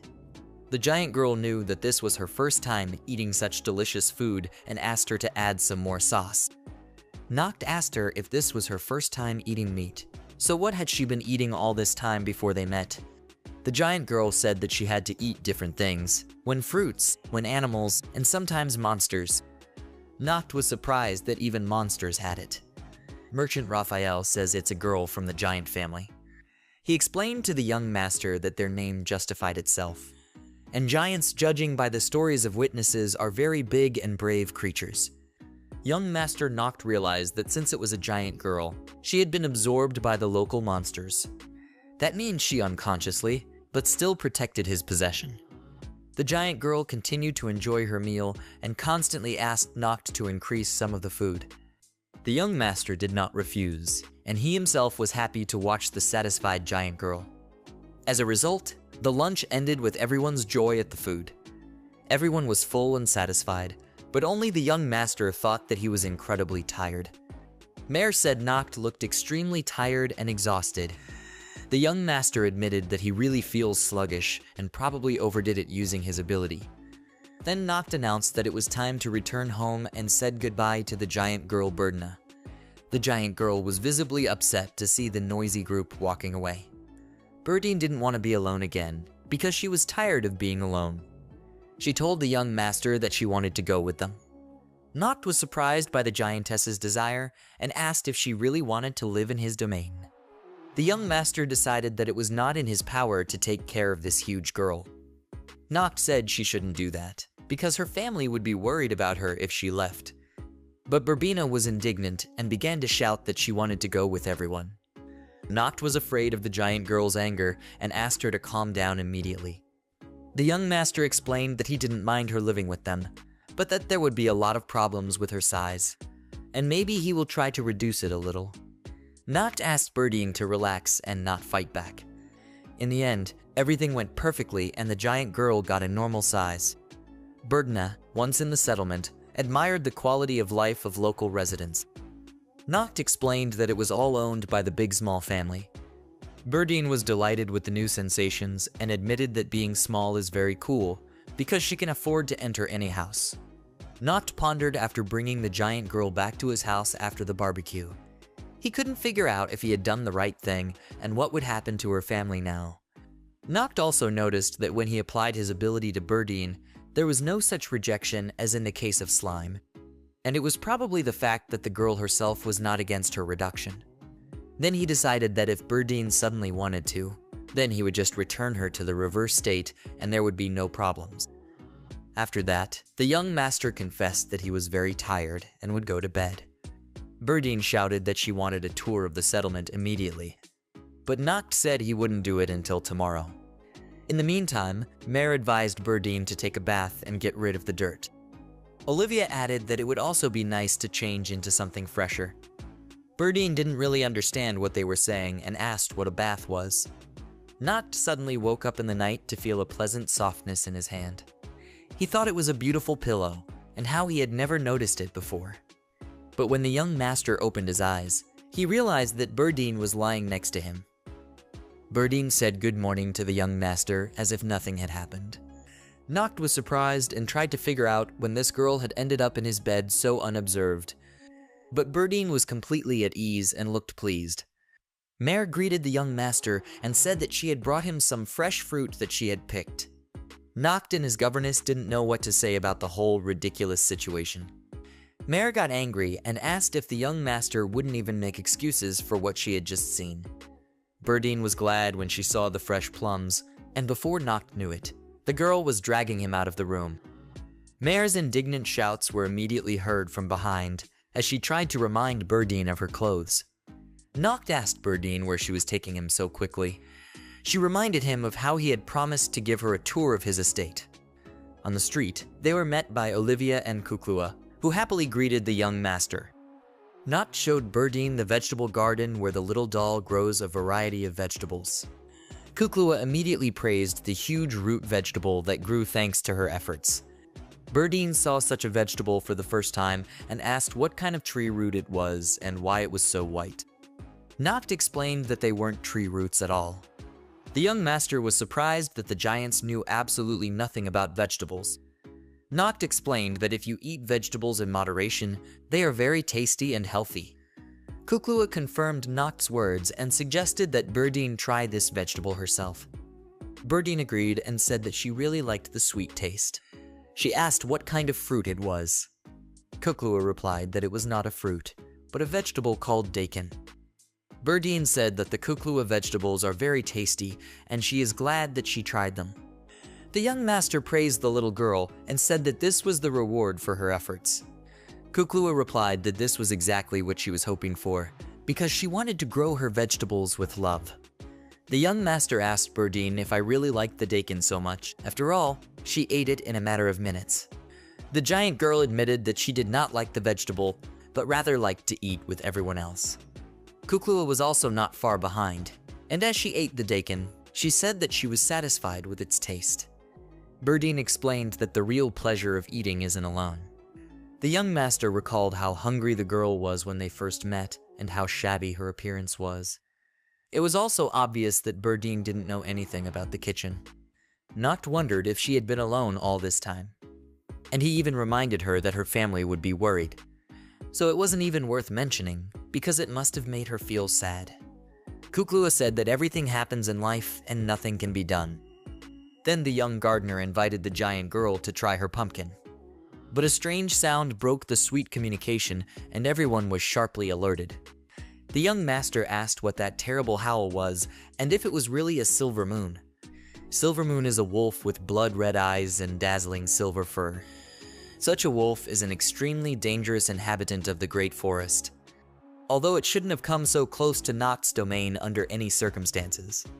The young master remembered that right now, hunters Luz and Greg were outside the settlement. Kuklua was very frightened and began to cry, and Berdine hurried to comfort her, saying that everything would be fine. Berdine then told the young master that they needed to leave immediately. The young master asked where they were going in such a hurry. Berdine explained that she could clearly smell Greg and Luz, and that they were somewhere nearby. Berdine also said that she was completely sure that someone had attacked them. Indeed, not far away, Greg and Luz were trying to figure out how to get out of the difficult situation they were in. Enraged, Greg said that who would have thought that there would be a silver moon here, and it turns out they were terribly careless. Greg said that we should somehow distract the wolves and try to retreat to young Master Noct's domain. Berdine screamed that they had finally found them and that they were really being attacked by wolves. Noct saw the wolves attacking and tried to help by using his reduction ability on the wolves. But to his surprise, this did not lead to anything and the wolf repelled his magic. Luz and Greg fought back fiercely, but they were outnumbered. Berdine shouted that she was on her way to help. And after a moment, the young master was surprised at how strong Berdine was. The frightened hunters Luz and Greg asked if the young master was all right. He replied that he was fine and they were rushing to help. Berdine happily exclaimed that now it is much easier for her to move than before, when she was huge. Noct replied that this was great news and he was happy for Berdine. The young master asked the giant girl Berdine to have a good time with the vile wolves, so that they would never disturb his domain again. Berdine on courage exclaimed that in this matter you can rely on her and she will not leave a single wolf without attention. Noct shouted to Berdine that it was time to get this over with. The giant girl said that these vile wolves were always watching her. And now it's time to end it all. Suddenly, a pack of wolves screamed in fear and started running away. The young master said it was unbelievable that the wolves would just run away out of fear. Berdine shouted that she had completed the young master's task and that everything was fine now. Noct praised the girl and said that this was what he expected from his student. Berdine was overjoyed and proud of herself. Luz asked where Silvermoon could have come from in the first place. Greg guessed that it might have been driven off by the orcs. Noct said something might have happened in the woods, and until they figure out the reason, they won't be able to sleep well. Berdine pondered over the young master's words and began to search for a solution to this problem. Noct then stated that it was thanks to Berdine's abilities that everything was fine this time, so he doesn't mind getting some sleep. But Berdine asked the young master not to hurry to sleep. The girl said that she knows where a very tasty fruit grows. Berdine explained that since she had scared Kuklua and the other residents, she would like to treat everyone to this incredible fruit. Noct asked her why she was suddenly thinking of a fruit. Once in the woods, Noct said that Badina had a wild-looking house. The giant girl explained that the fruits grow in the garden, and now she will bring them. Noct and the others were surprised by the size of the furniture in the house and realized that it would not be very easy for them to settle down here. Although of course there were chairs, even 3 of them. Noct had hinted to the elf that the 3 chairs were there for a reason. Berdine apologized for the wait and said that she had borne fruit. Noct noticed that they looked very much like grapes and asked what they were called. Berdine replied that she did not know any names and simply called either the fruit or the delicious fruit. Buzz admitted that she also sees such berries for the first time. Noct tasted the fruit and said it was slightly sweet. Berdine replied that it was actually much tastier before. Noct decided to test something and applied a reduction on these berries. Berdine exclaimed that they now tasted the same as before. The young master explained that a large fruit has a lower concentration of sweetness, and if they are reduced, the taste will be different. Noct admitted that he had never eaten anything like this before, and as it seems to him, it can be used to brew excellent alcohol. Just in the mansion, there is a suitable equipment. Noct asked Berdine if she would mind experimenting with these berries. Yes, and Kuklua will be happy to try something new. Berdine thanked the young master for being there, because they didn't spend much time together, but she had a lot of fun. The girl explained that those wolves were always watching her, but they never came this close. And even this time, when she came out to them alone, they just ran away. Berdine said that something happened in the forest because she became small and maybe someone was no longer afraid to enter these lands. Therefore, it should stay here and protect these territories. Noct applied the magnification ability and Berdine returned to her former self. She chuckled at how small Noct now seemed to her. But the guy said that it was too big. In exchange for forgiveness, Berdine asked me to take care of all the inhabitants of the estate. Noct thought that since she had made that choice, it must be better this way. He noticed that Berdine was really too upset and said that it shouldn't be like this. Berdine asked what was going on and why they weren't leaving. Noct explained that if she didn't come back with everyone, Kuklua would be very upset.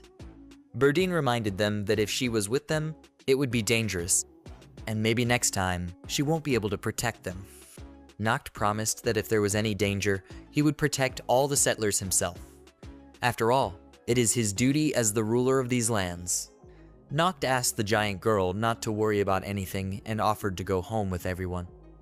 Berdine burst into tears of happiness and thanked Noct for his trust.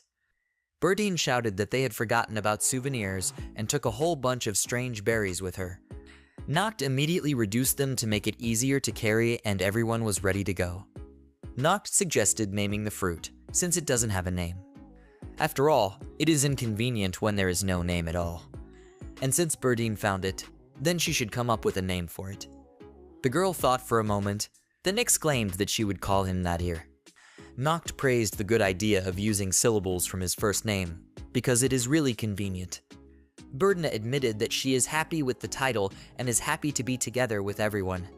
Mare and Noct decided to quickly grow a real tree. They combined the 2 abilities cell activation and item augmentation. Mare was happy with the result and said that with Noct's skill, you can do anything you want. The guy said wearily that he didn't want to work anymore and needed to rest. Mare admitted that she genuinely believes they are a perfect match for each other. Noct was embarrassed by this admission and joked that he needed to check compatibility with the others as well. In an agitated voice, Joseph called his laptop and told it that he had very important news. The devoted butler explained that a tax inspector had come to visit the estate. Noct was surprised by this visit, because he did not understand how to behave with the tax inspector. Mare said it was likely that the inspector had come to collect the tax money. Noct replied that this was most likely the case, and even his father was always displeased when the tax inspectors visited him. Joseph explained that the landowners should give part of the profits to the kingdom, but now, they still sent a tax inspector even though they knew about the devastating orc attack on the manor. Joseph said that it is the duty of the tax inspector to determine the amount of the annual tax, and they do not have the legal right to refuse to pay the prescribed tax established by the state. Noct asked Joseph and Mare not to worry. And then the young master explained that he wasn't going to pay a penny for his rightful land and would try to settle it now.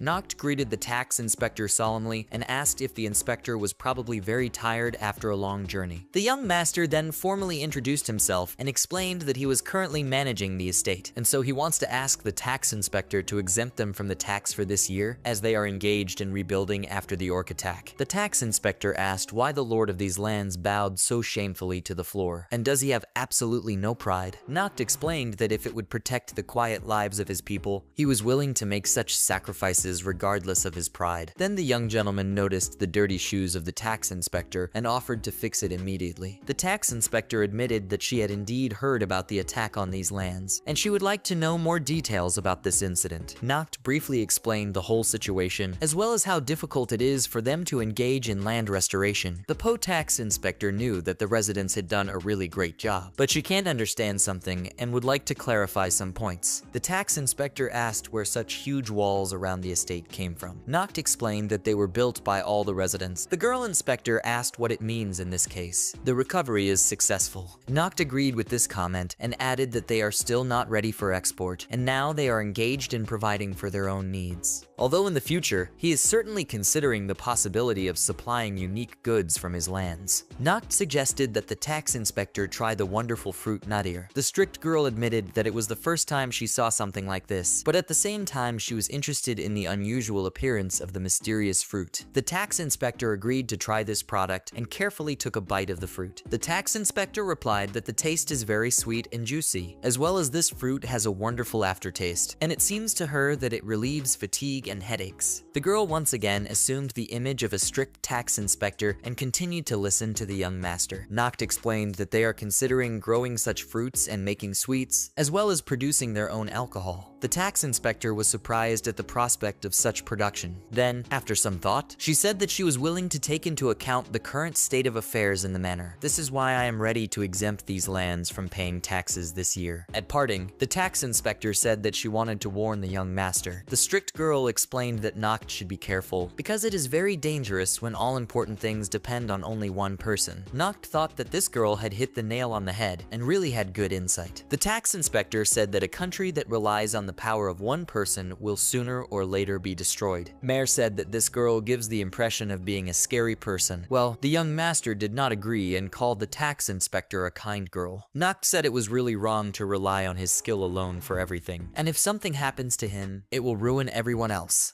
And although there are now many more residents of the estate, but if he suddenly disappears, then the inhabitants should be able to cope without his skills. Joseph replied that Noct had grown up too quickly and had become a wise man, and now the young master looks very much like his father. Noct replied that this way he could continue to live a quiet life and sleep for days on end, if he was sure that the others could do well. Noct asked Joseph what he meant by comparing him to his father, but the old butler replied that there was nothing to worry about. After lifting the ban on hunting and starting its own production, we managed to establish a stable flow of food, clothing, and housing in the settlement. Thanks to all this, the number of inhabitants of the lands belonging to young Master Noctu has also increased. Noct enjoyed the result and watched Mare's efforts with pleasure. Everything went on as usual, and the young master found the opportunity to do nothing and sleep for his own pleasure. The only one who was outraged was of course the old butler Joseph. Joseph reproached the young master for always lying on his sides on the bed after dinner. After all, the number of new residents has grown significantly, as the owner of the manor is not setting a very good example to his people. Joseph asked what his father would think of the young master when he got home.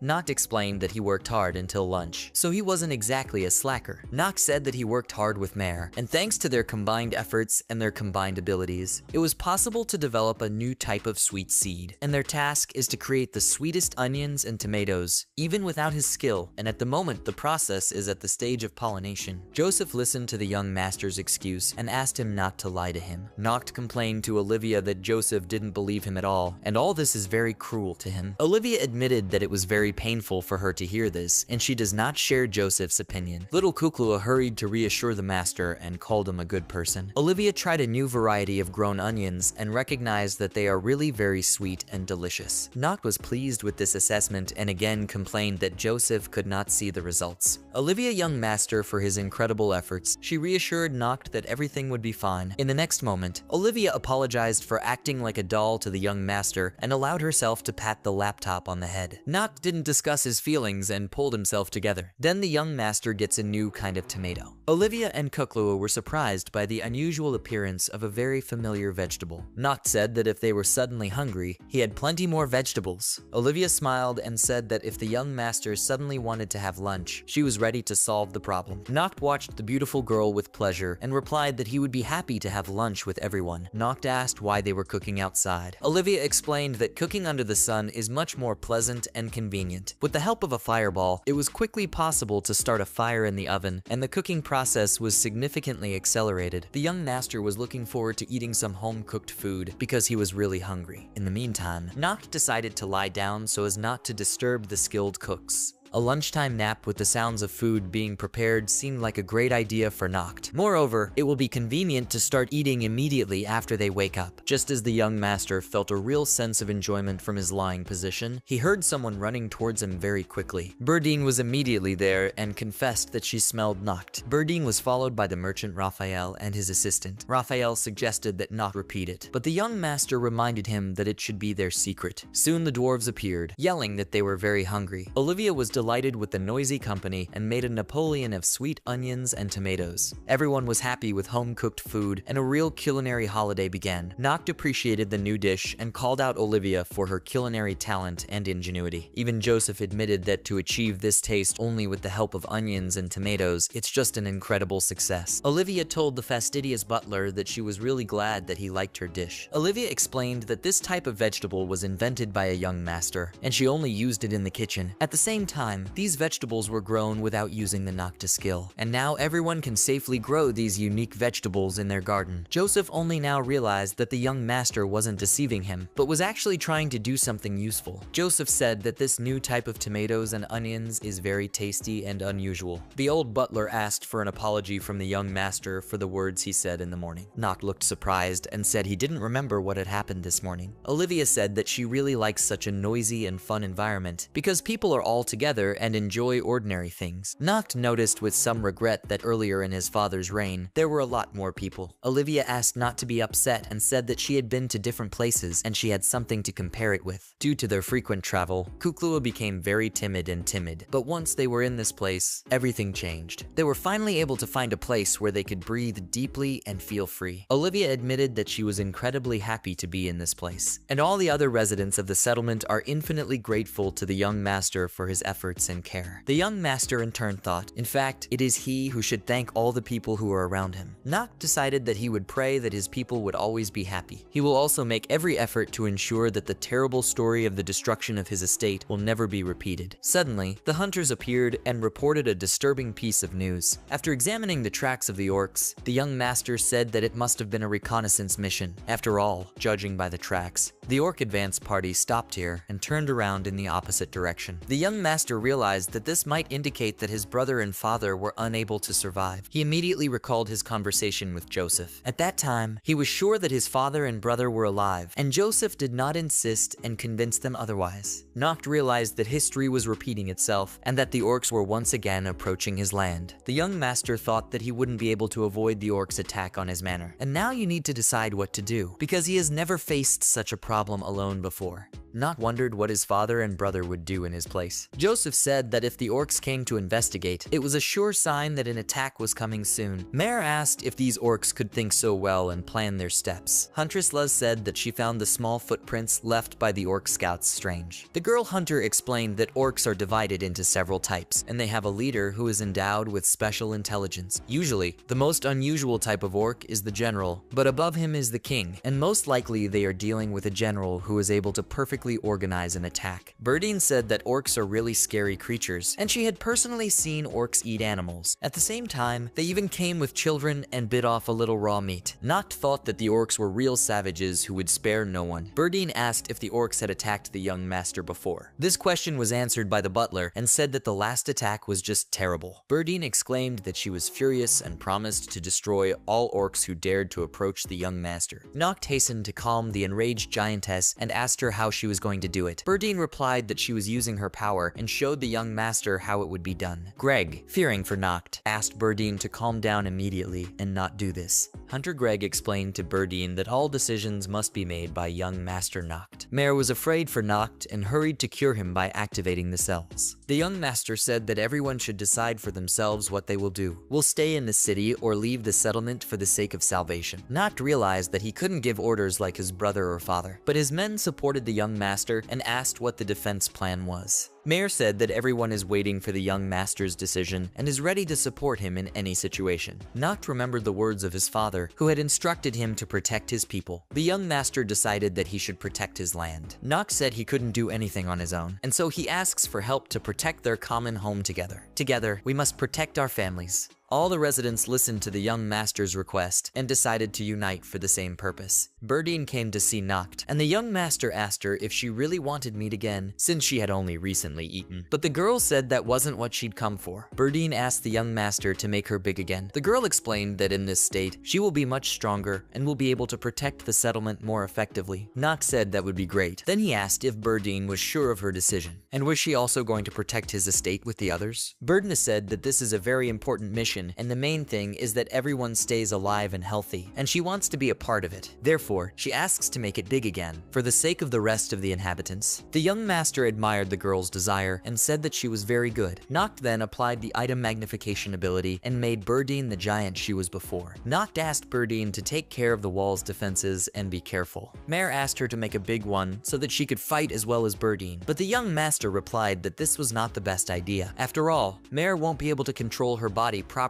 when she gets big, and this is not a natural state for her. Meanwhile, the giant girl finished all her defensive preparations and wondered if she could protect the young master. Soon, a noise was heard approaching, and the young master said that the orcs were already close. Sure enough, a few minutes later, the first squads of vicious orcs emerged from the forest. The most unpleasant thing was that there was a huge monster in front of the advancing orcs. The merchant Raphael was startled and asked what it could be. Residents of the settlement began to panic at the sight of an incredible beast. There were shouts that the orc general had personally led the charge. The young master at this time remembered his father and brother, which filled him with rage and thirst for revenge. After all, on the huge body of the orc hung the sword of the missing brother and the cloak of his father. Noct realized that the Orc King himself was advancing on them.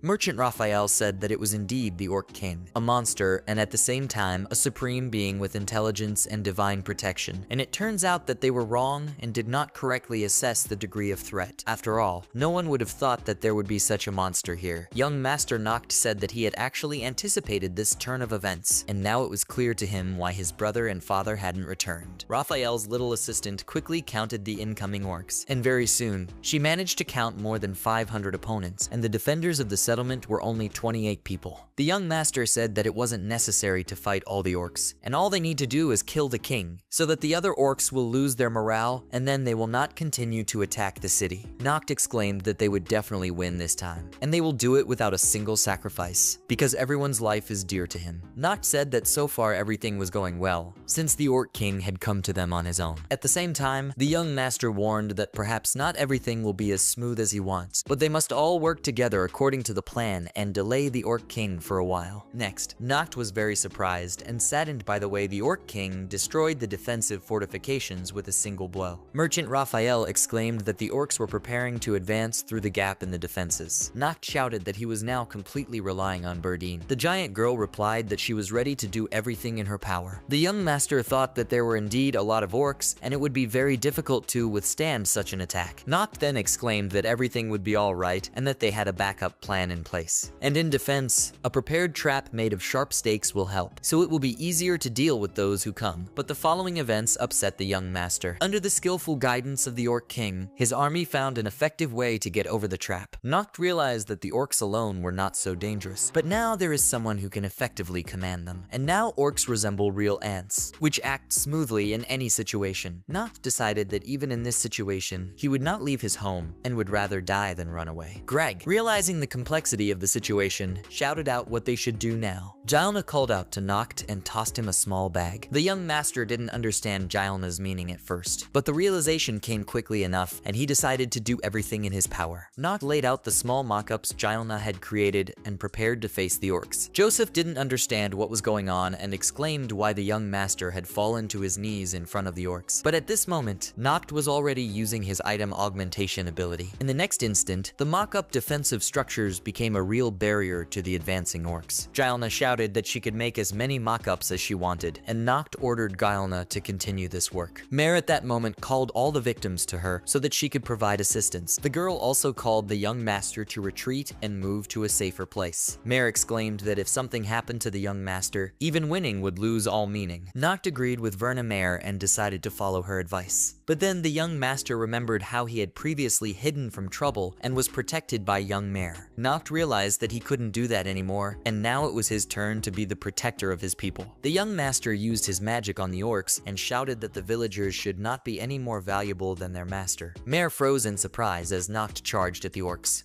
Noct extended his sword only for the duration of the strike, and thanks to this trick, he was able to keep his balance. But this allowed him to increase the power of the blow incredibly. Merchant Raphael noticed that the young master expended a lot of effort to apply the skill to complex things, but he manages to effectively use the most ordinary sword. With minimal effort, he gets the maximum effect, and it turns out that Noct has mastered his rare skill perfectly. Joseph admired the young master's efforts to protect his home, and the little merchant's assistant was constantly reporting the remaining number of orcs, and at the moment, she could only count 84 monsters. Young Master Noct was delighted with this result and shouted that they would definitely be able to repel the attack. Then Noct realized that he also had to defeat the main monster, the Orc King, and this is a much more difficult task than the usual stupid orcs. Mare screamed in terror, trying to warn the young master of the impending danger. But Noct didn't have time to react to the Orc King's swift attack and missed a heavy blow to the stomach. Seeing this, Burdine shouted that she would definitely help now. The giant girl rushed to the aid of the young master, but the annoying orcs tried to prevent her. Then Burdine could see the Orc King himself approaching her. At the last moment, the giant girl tried to shield herself from the Orc King's attack, but alas, she couldn't resist the incredible power. Young Master Noct was able to use the item augmentation skill with the last of his strength and made his sword huge. In a desperate attempt, Noct tried to hit the Orc King with the tip of his sword. Young Master Noct thought this must be some kind of joke. After all, how is it possible to break a steel sword with just a powerful press? But it did happen, and the Orc King attacked the young master with a wild roar. Noct felt the monster's hideous paws on his body and screamed in pain. Merchant Raphael shouted that the Orc King was bullying the young master. Noct felt that he had lost consciousness due to the pain, and his body was filled with unbearable fatigue. The young master really wanted to just get some sleep and not think about any problems. The young master's fading consciousness wanted to believe that he had done everything that was expected of him. His only regret was that he had never been able to get his father's cloak back. Noct remembered how small he was, sitting next to his father. His father tells him another lesson before going to bed, and this lesson is dedicated to monsters that every man should know about. My father told me about a very rare plant, Cassella, whose pollen can cause hallucinations, and this plant literally eats all living things, both people and animals. But nevertheless, if you pour this plant with water, it will become absolutely harmless. My father then asked me what the orc's greatest weakness was. Little Noct obediently replied that orcs were incredibly afraid of fire. The father praised the child for his excellent memory and good knowledge. And then my father's native voice said that now was the time to wake up. Noct didn't understand what his father wanted him to do, but some unknown force was able to bring him back to reality. Opening his eyes, the young master saw Burdine fiercely confronting the Orc King. An agitated mare shouted that she was very glad that the young man was still alive and was trying to help him. Noct wondered what he was doing right now, and how anyone could sleep in such a terrible place. After collecting his thoughts and exerting all his remaining strength, the young master decided that he could only sleep when all the work was done. In the next moment, Noct created a fireball and prepared to attack. The young master thanked his father and brother for helping him remember an important thing, because now he understood who he really is. Noct released a fireball and simultaneously applied multiple magnification of the item to it. The young master shouted that he was the fire god's pet and a true flame caster.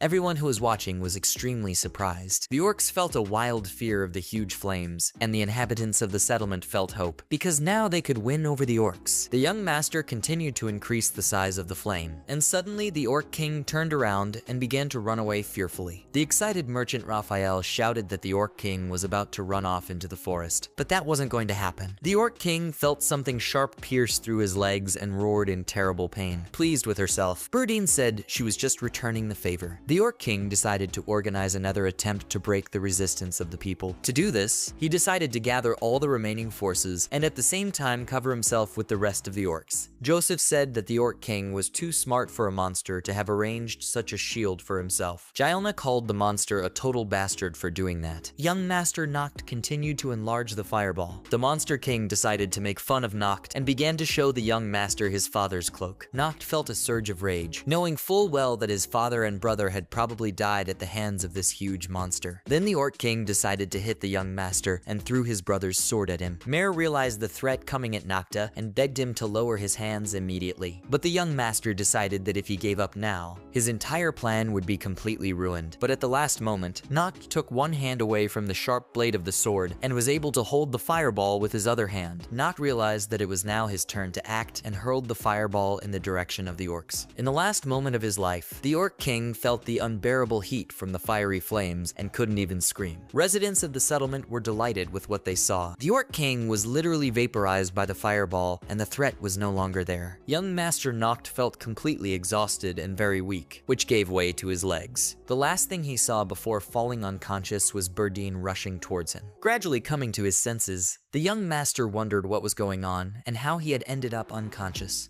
Noct gathered his thoughts and realized that the faithful Mare was right next to him. The girl tried as best she could by applying cell activation. Mare wanted to help restore her master's strength and did her best. Mare finally noticed that Noct was awake and was glad. The young master asked him how long he had been asleep. Immediately, the butler, Joseph, appeared and asked what was really wrong with Noct. When the young master found out that he had slept for 3 whole days, he was very surprised because he didn't even realize it. Noct thought that he was a real dream genius now that he had achieved such a record. Joseph explained that while Noct was sleeping, Mare continued to use her cell repair skill the entire time. The faithful maid said that the young master needed to fix his hair, and Noct advised the girl to rest because she spent a lot of effort. But the girl said she was fine, and Noct saw the maid apply self-healing. Mare exclaimed that since she was the young master's maid, the work was just beginning. Noct agreed and said that in that case, Mare owed him lunch for the 3 days he'd missed. But first, Mare needs to get some rest. The maid agreed to rest and said that the painting was only half an hour long. Noct suggested that she lie down in his bed and gain strength. Mare immediately fell asleep under the covers, and the young master thanked the faithful maid for all her efforts. The butler, Joseph, asked where Noct was going now. The young gentleman explained that he wanted to check on the other residents of the settlement. He also needs to find out something important. Kuklua was glad when she saw Noct and said that he was finally awake. The young master replied that he was all right now and that he had fully regained consciousness, and all this thanks to Dr. Kuklua. Kuklua was embarrassed and blushed at the young master's words and replied that she just really wanted Noct to recover faster. Luz said that since Noct was fine, now was the time to get some better meat and have a party. But in the next moment, it felt like an earthquake was happening. But it was only the giant Burdine girl who was rushing towards the young master. Noct was startled and hurried to use his shrinking ability to make Burdine a normal size. The young master apologized to the girl for leaving her in a big uniform for 3 whole days. But Burdine exclaimed in response that she was incredibly hungry during this time and dreamed of delicious meat. Noct hastened to reassure the girl and increased the first stream of sweet onions that came along to appease Burdine's hunger. The giant girl began to chew greedily on the vegetable, and then apologized for being too weak during the battle with the orcs. But the young master replied that Burdine was absolutely wrong. If she hadn't been there at that moment, he would have died at the hands of the Orc King. Noct then asked where Gialna was now. Then, with Gialna's help, the young master arranged for the graves of his father and brother to pay their last respects. Noct thanked his fallen relatives for their care and help, and then carefully and lovingly decorated the burial site with the things of his brother and father. Noct mentally apologized to his father for what had happened. After all, he was weak from childhood to help his family earlier and save the settlement from destruction. Noct remembered that he had never seen his father take a vacation since he was a child, and my father also always refused to let my older brother sleep together when he was feeling lonely. The young master decided that he must now do his best for the sake of his family and for the sake of all the inhabitants of his settlement. That was exactly what his father wanted. Noct realized that he had the blood of a man everyone loved and respected, and so he will become the same worthy defender and lord of these lands. Then a real celebration was organized in honor of the flawless victory of the beloved Mr. Noct and the successful restoration of the settlement. Merchant Raphael said that he was very happy that everything ended safely. After all, despite everything, they managed to defeat the strongest orc, and now there is hardly any threat left in this forest. next? The young master replied that it was all thanks to his own efforts, including Raphael's. Merchant Raphael said that since it was now completely safe, they simply had to do what they had planned. Pico's little assistant clinked glasses solemnly, and Raphael suggested opening the store immediately. Noct had not expected such a sudden offer from Merchant Raphael and asked why he had decided to open a shop in his settlement. Merchant Raphael explained that thanks to Noct's efforts, these lands had become overflowing with opportunities for trade, and so it is ready to develop and organize trade in this city. The young master thought that he had already done a good job, but then he realized that it was unlikely that he would get rid of the new worries of his settlement so easily. Therefore, he should try to make his father and brother proud of him. As a result, Noct, surrounded by all the residents of the city, said that now they should capture the history of the appearance of the first store in his possession.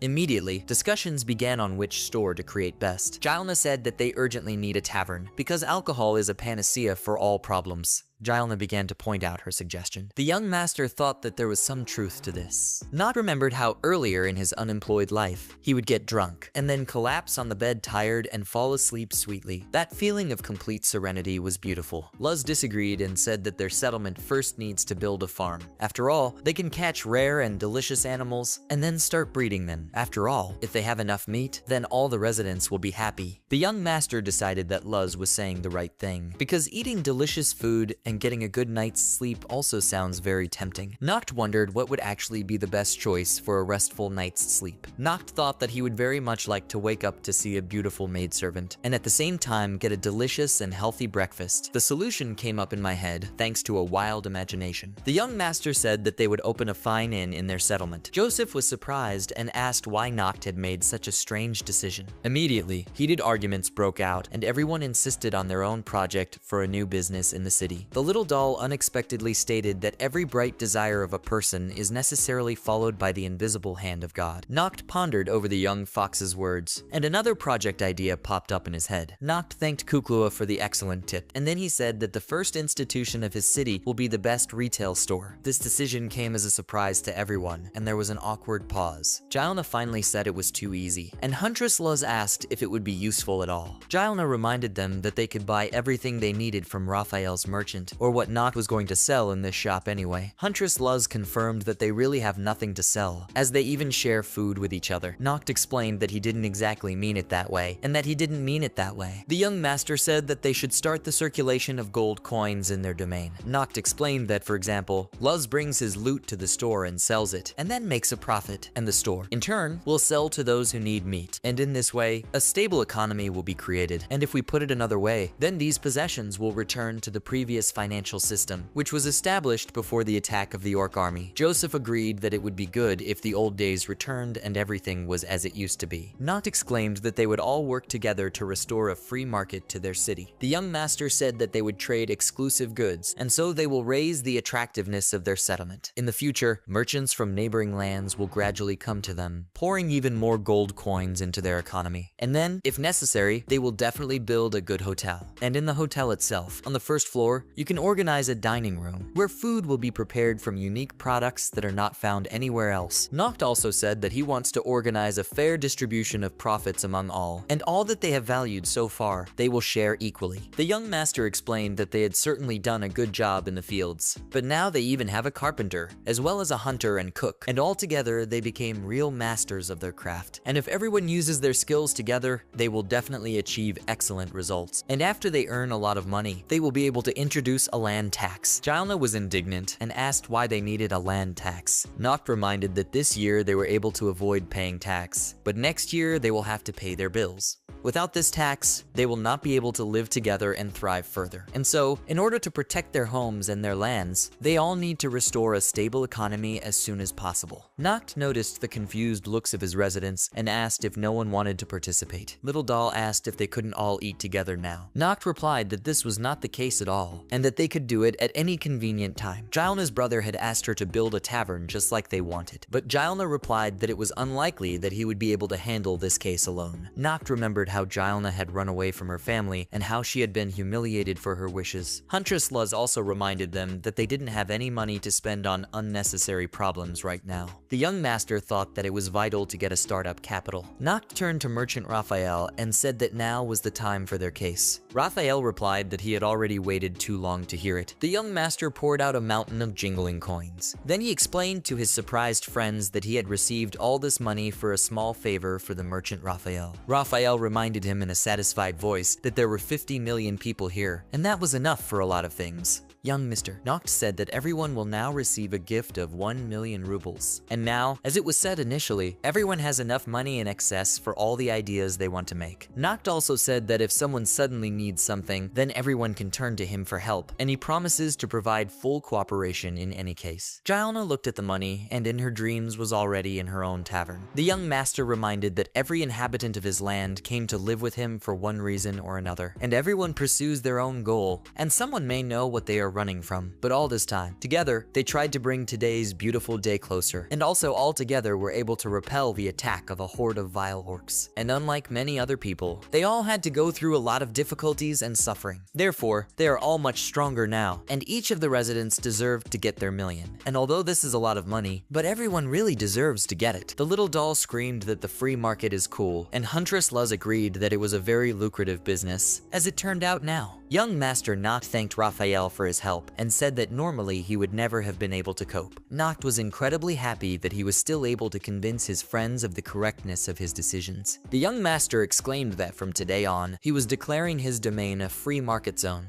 Young Mr. D. Noct said that it remains only to decide on the place where construction will begin. Gilna asked to see the map of Noct's domain, which she had compiled in some detail. The map was indeed of excellent quality, and Noct said that now he understood what his domain looked like. Gilna advised to study well, because it is useful to know the lord of these lands. Noct thought that he was very glad that he was able to visit the capital, and although he is not going to exactly copy the structure of the capital, but as an example, it is useful to know. Noct decided that he should build his own city from scratch. The young lord exclaimed that they would do it all together and put all their love into it. Noct pointed out the location on the map and said it would be a great place to start, but Gilna replied that it looked rather small. Gilna asked why Noct had drawn the project too small, like some poor guy. Gilna was also outraged that all this is located too far from her home. Noct reflected that if the place where the first field had already been built was vacant, then this would be the best option for development. The young lord chose a different location, and Gilna admitted that it was perfect. But then Noct exclaimed that this place wouldn't do. After all, Noct explained that this place was too far from Koklua's house, and because of that, Olivia would have to travel too far. The young lord began to choose other options for development, but each time Noct became more and more disillusioned with his choice. After all, what seemed convenient now could be a problem in the future. Noct admitted that it is very difficult for him to solve this difficult issue. After much thought, Noct was still hesitant to make the right choice. Suddenly, a strange man appeared and offered his own option for building, and Noct was surprised that this was his very first decision. The young lord asked the stranger who he was, but the man didn't say anything and just left, much to the young lord's surprise. But Pico explained that this is a new resident of the city of Runner, and he is not dangerous at all, although he is a little strange. Pico explained that Runner would be a new employee at Raphael's branch. Pic said that Raphael would open his own store here after all, and he promised to make a good advertisement for the settlement of Nocta. At the same time, Pico became the main one in this store and will serve as a director. Noct was surprised by this distribution and asked Runner if he was sure, since he was much older and more experienced. But Runner said he didn't care. Runner stated that the main ability of a merchant is to sell well. And of course, he has different knowledge, but he has never sold anything yet. The young lord thought it was probably because of Runner's scary expression. Noct asked why Runner had chosen this particular construction site as the best. Runner explained that the main goal of opening a store is to choose a place where a lot of people gather, and he chose the place where local and foreign people most often gather. Runner said that Noct himself had wanted to choose this place first, to which Noct agreed, and Gilna again called the place too shallow.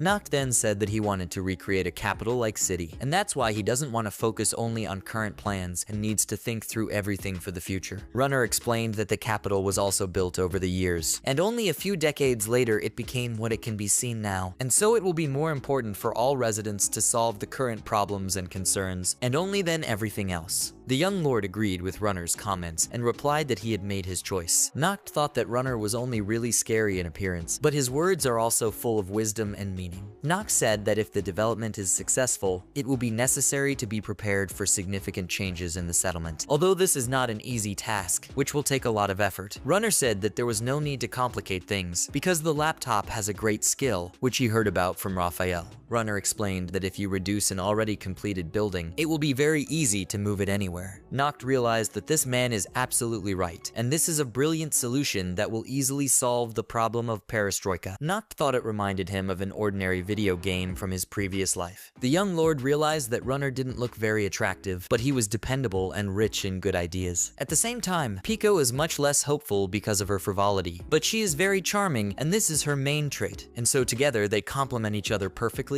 and will make a great team. Noct said that since he can now easily move any building in the city with the help of a scaled down, then now it has an ideal option for the first store. The young lord explained that he would simply move the field to the west, and in its place they would build the first store. After all, you cannot completely get rid of the field, as it gives a lot of food. Noct used the reduced skill and presented the field as a block. Then the young lord carefully took the field and moved it to a new location and enlarged it to its previous size. The result was excellent. Noct realized that this object was simple, and he had used very little magic power, and it can do this many times without any consequences. Very soon, the store was built using the layout and zoom skill, and Noct enjoyed looking at his results. Kuklua asked if Noct had already opened his shop. Noct wanted to be the first buyer, and Pico gave the young lord the goods for free as a sign that she was the first buyer. The carrots turned out to be very tasty, and Kuklua admitted that she tried very hard when growing these vegetables. Noct realized that trade would be better now that Raphael had a demand for Kuklua vegetables, and thanks to the established turnover of goods, their settlement will soon be visited by many people, who will be happy to leave their coins in exchange for delicious vegetables. The young lord said that all this is called creating a good economy. Kuklua promised that she would try her best to supply the store and people with enough delicious vegetables. Noct exclaimed that the first Big Small store in the city would be officially opened from now on.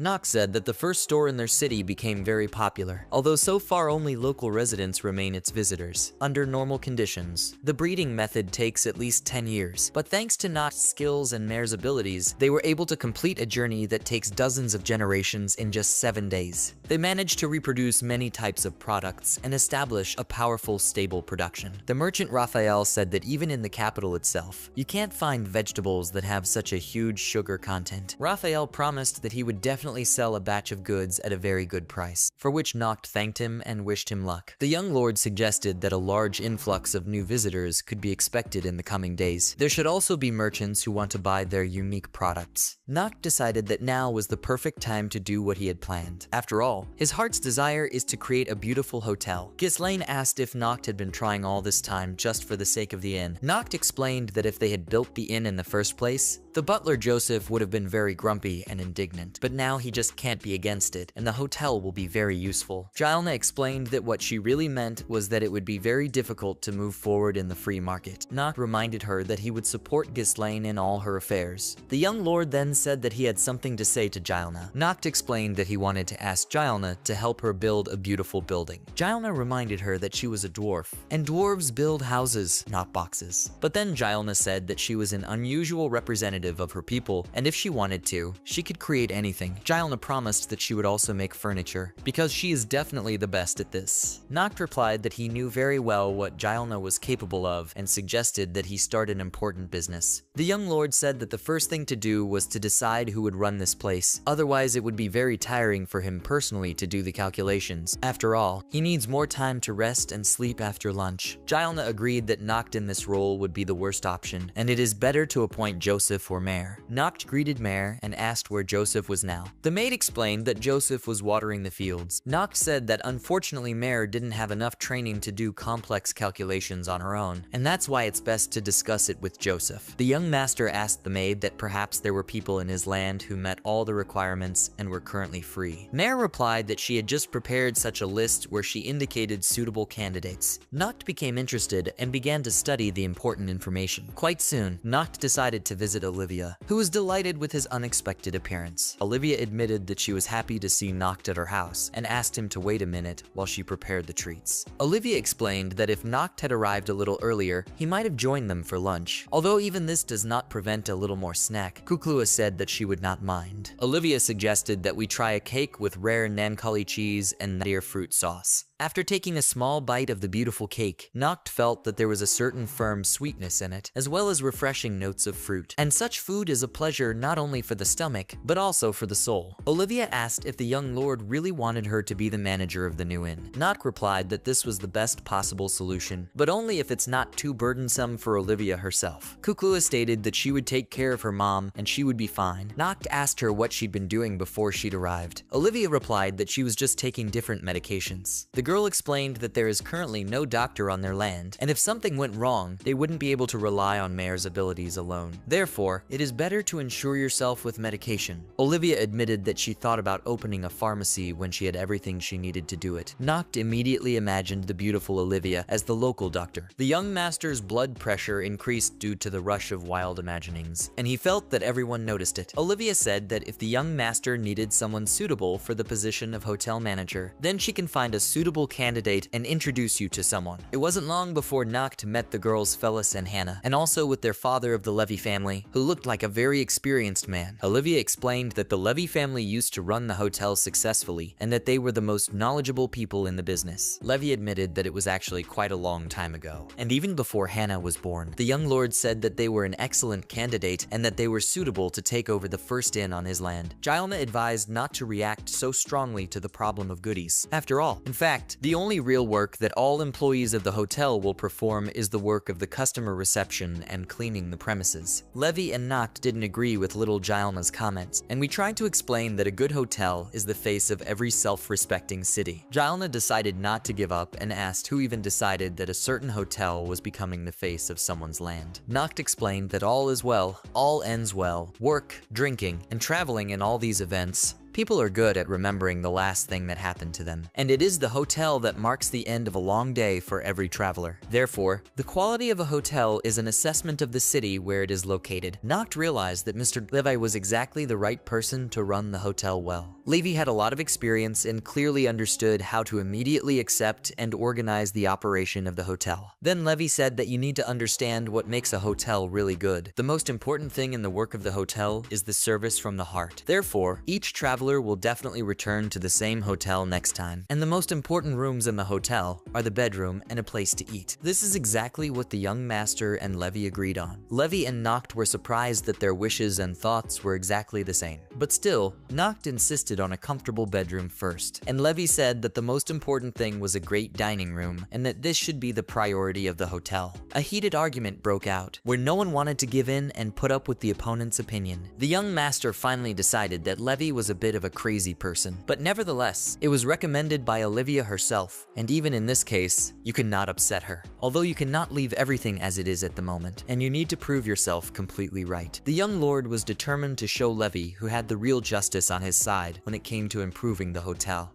Noct and Levy decided to organize a contest and find out which of the two of them would be right. Joseph said they were up to something very strange again. Levy asked the young master what they were actually going to do during the competition. Noct explained that Gilma would make special models, which she would then enhance with her skill. This way they can create their dream hotel in less than 1 hour. Noct said that on this piece of paper, he will describe in detail what his ideal hotel should look like. Levy replied that it would be a lot of fun and he was ready to compete. The young lord exclaimed that it was necessary to find out with the help of people whose hotel would actually be better in the world. An hour later, Noct presented his version of the hotel and offered to evaluate his idea. The young master explained that the layout was exactly what he wanted it to be. Also, everything is exactly according to his plan, including all the rooms except the reception area. Noct demonstrated a place to relax, which in his opinion is ideal for a restful sleep. Levy noticed that everything was too monotonous and it wasn't good. Levy suggested making changes and explained why they shouldn't use multi-layer mattresses. After all, if the mattress has shock-absorbing properties, then sleeping on it will be much more comfortable. The young lord replied that people do tend to think that the most important thing in bed is the mattress, but in fact this is a mistake. Mattresses wear out too quickly and lose their original properties, and so springs that distribute weight evenly are more important for a good night's sleep. Knox said that these beds have 1500 springs and are therefore very comfortable and strong. Then it was Levy's turn, and he offered to evaluate his hotel option. Levy explained that the interior is half bedroom and half dining room. Knox thought it was ridiculous, considering the kitchen, where 2/3 of the total area of the room was used for food, and it doesn't look like a hotel anymore. Levy replied that when a person wants to rest, they think they just need to sleep, but in reality, this is not the case at all. And you need to look at all this from a slightly different angle. After all, it is very important for clients to have pleasant memories that they get from good drinks, food, and enough fun at the end of a difficult day. And only then do they have a desire to rest and just sleep. This is exactly what a fair distribution of the hotel client's wishes is all about. Levy said that in business, some people win and others necessarily lose, and the winner gets everything he wants. Gilna said that she had made her latest model. Noct asked in surprise if she had decided to take part in the competition as well. The little girl said that it doesn't matter how good the beds are in the hotel, if suddenly the person did not enter the hotel and did not want to stay there for the night. And the most important thing is that the hotel already looks like a beautiful castle that attracts visitors. The young lord thought that Gilna's project looked very cool. Gilna said that Noct would definitely sleep well and feel refreshed in such a hotel, but the young lord replied that he honestly doubted he would be able to sleep well there. After all, he will rather get tired faster while walking around such a huge room. Ghislaine was outraged that Noct had so immediately reduced back her hotel option. The young lord stated that they now understood who really had what ideas. As a result, Noct proposed to declare a draw and end the contest. But Levy and Gilna offered to find out who was the winner, and the winner will be the one in whose hotel the most residents will stay. And then the competition for the best hotels on the territory of Big Small can be considered a success. By evening, Mayor reported that 12 people out of the 43 residents of the city had checked into the young master's hotel, and 14 people have come to Mr. Levy's hotel to rest. And so far the competition is quite equal. Noct was thinking that there was nothing cool about the competitors in, and he couldn't just lose to Levy. In the end, the young lord offered to visit the competitor and see how he was doing. Noct was surprised to see that the competitor's hotel was very lively and full of fun. The young lord was indignant, because according to all the rules, it is forbidden to eat for 3 hours before going to bed, and how in general the locals could approve of such late meals. Noct said it was more like a cafe or restaurant, but definitely not a hotel. The young master felt that all this was absolutely unacceptable, and he asked the cook for more food. After a hearty meal, Noct still recovered to rest, as his eyes were literally closing from fatigue. Joseph explained that it was because Noct had eaten too much food. The young master replied that he had only eaten 1 plate, but Joseph said there were actually 3 plates. Mayor was startled and assumed that there might be poison in the food, but the young lord replied that this was not the case at all, and that the food was in perfect order. And in fact, it is the food that gently affects his stomach. Some foods are good for digestion, and some foods are best consumed before bedtime, and everything on Levy's menu is calculated and thought out, even in terms of seasoning. Mr. Levy said earlier that there are winners and losers in business, and he really thought it through to the smallest detail. Young Lord Noct said that Mr. Levy had shown his ideal hotel not only in words, but also in real actions, and that's why Levy is a very amazing person. Noct then thought for a moment and admitted that he had completely lost the competition, and Mr. Tatu's Levy's Inn is the perfect place to stay. Burdine then stated that she wanted to talk and suggested that the young masters sleep together. Noct thanked Mr. Levy for the excellent food and asked if he had any spare rooms. Mr. Levy replied that there would certainly be room for Noct, and said that he would show him the room himself. Levy claimed that the mattress on the bed contains 1500 springs. The owner of the hotel explained that the first floor is his dining room, and the second and third floors are provided for recreation, and all this together is a real paradise for receiving guests without a single drawback. Mr. Levy said that he put these beds in every room. Noct asked how Levy managed to win the contest. Levy admitted that when he looks at the young master, Noct reminds him of himself, and without thinking about the losses and benefits, he only sought to take care of the quality rest of travelers. But once, because of this, he created too many problems for the people he really had to protect. After all, he was always very stupid to follow only his dream, and always up to this point, his dream was unattainable and spent all his strength. Burdine exclaimed that it was long past bedtime, but Mr. Levy said to be much quieter because the young master is already asleep, and his face looks like he's experienced true pleasure.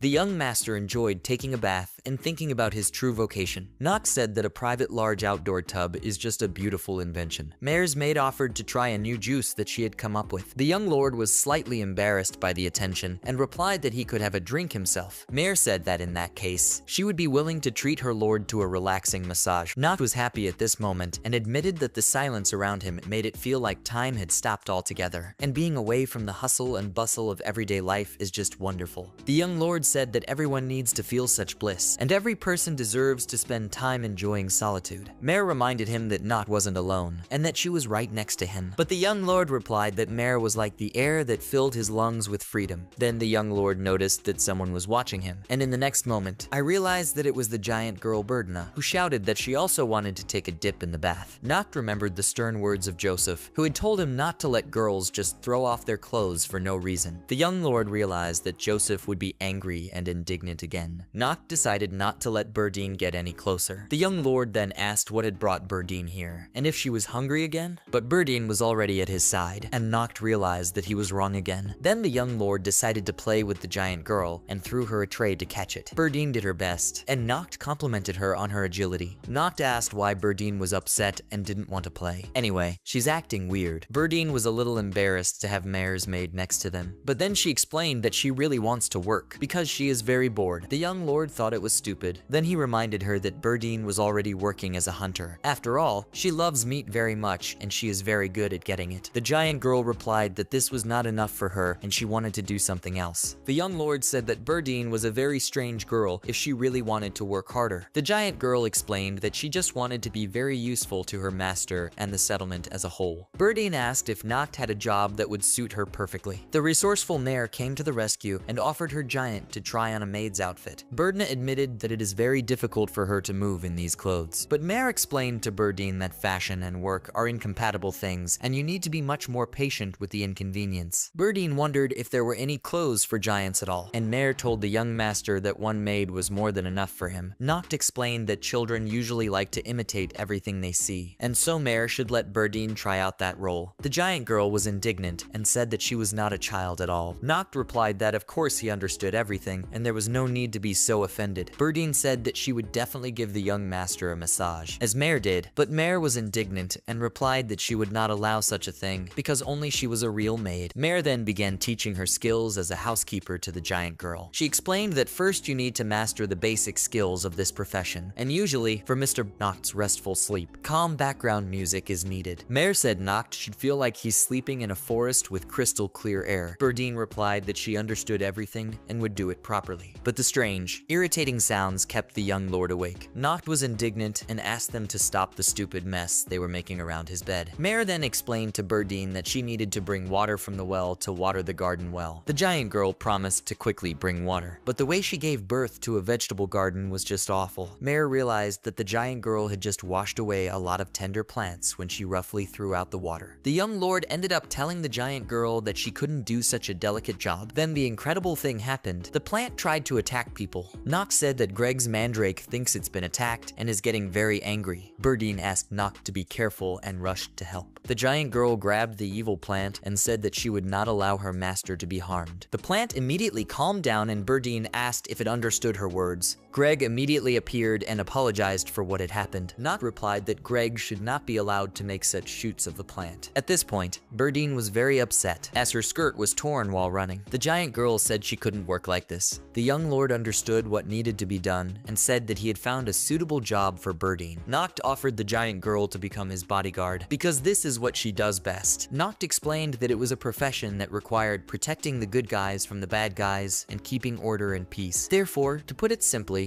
Berdna will become a reliable defender for him, if of course she agrees to such an offer. Berdine happily exclaimed that she was willing to become a bodyguard for the young master. Noct warned the giant girl that she should not allow herself stupid behavior, because the bodyguard should be a responsible and serious person. Mare confirmed that working as a security guard is admirable and serves the common good. Berdine replied that she would be happy to do something useful. Mare, meanwhile, cleaned up the scratches on the giant girl's hands with her cell repair ability. Noct asked if Berdine was happy with her new role. After all, she already has to go to the mountains for meat, and the new job will take even more time. Berdine replied that she needed a job where she could spend more time with the young master. Noct was embarrassed by the giant girl's revelations and asked Mare to take care of the rest. Noct himself was once again convinced that Berdine was behaving like an innocent child. Mare asked where the young master was going now. Noct explained that he was just going back to his bed to get a good night's sleep. Young Lord Noct thought that perhaps Berdine should learn some common sense instead of doing her job. After all, she is still a real child at heart, although it is not really known whether she is a child, because she is a giant, and you can never tell by her behavior that she is wary or agitated about something. Suddenly, an excited Kuklua appeared and hugged Noct. The young master asked what had happened to her and why she was acting so strangely. The little girl complained that she had encountered some pervert. Noct was horrified by this news and wanted to find out immediately. The young lord immediately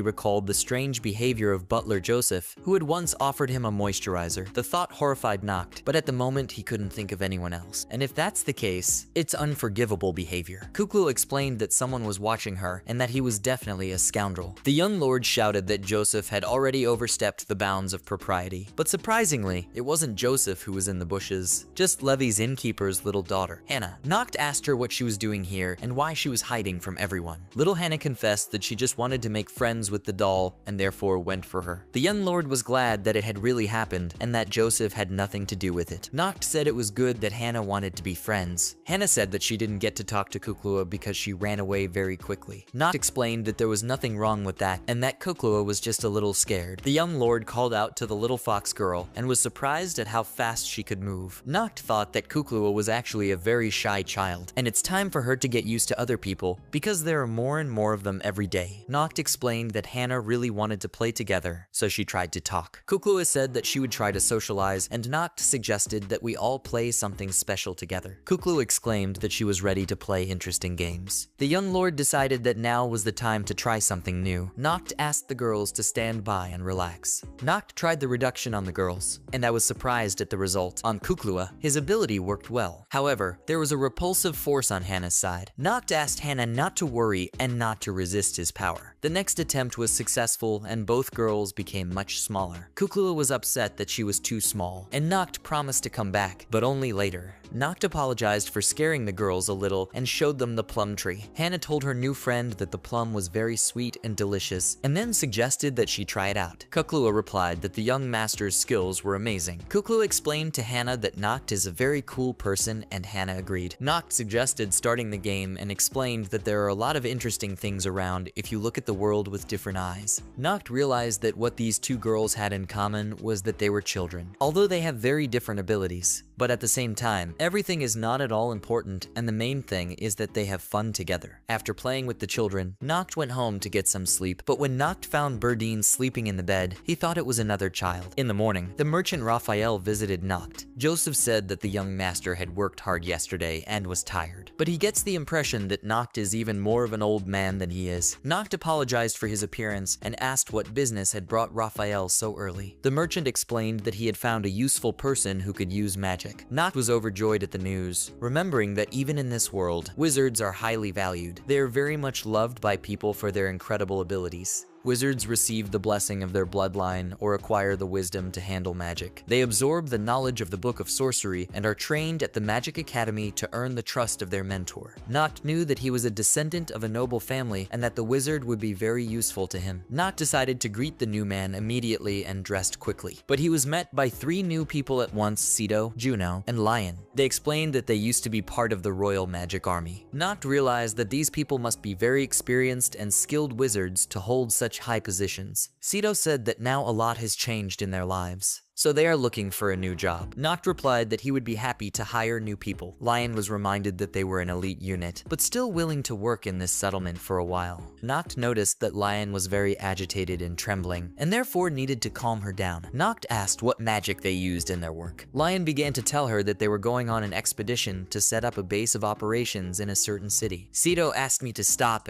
saying things that I didn't need to say. Lionette and the other witches began to argue and denounce the name of their party, but then Lionette saw Joseph and was very confused.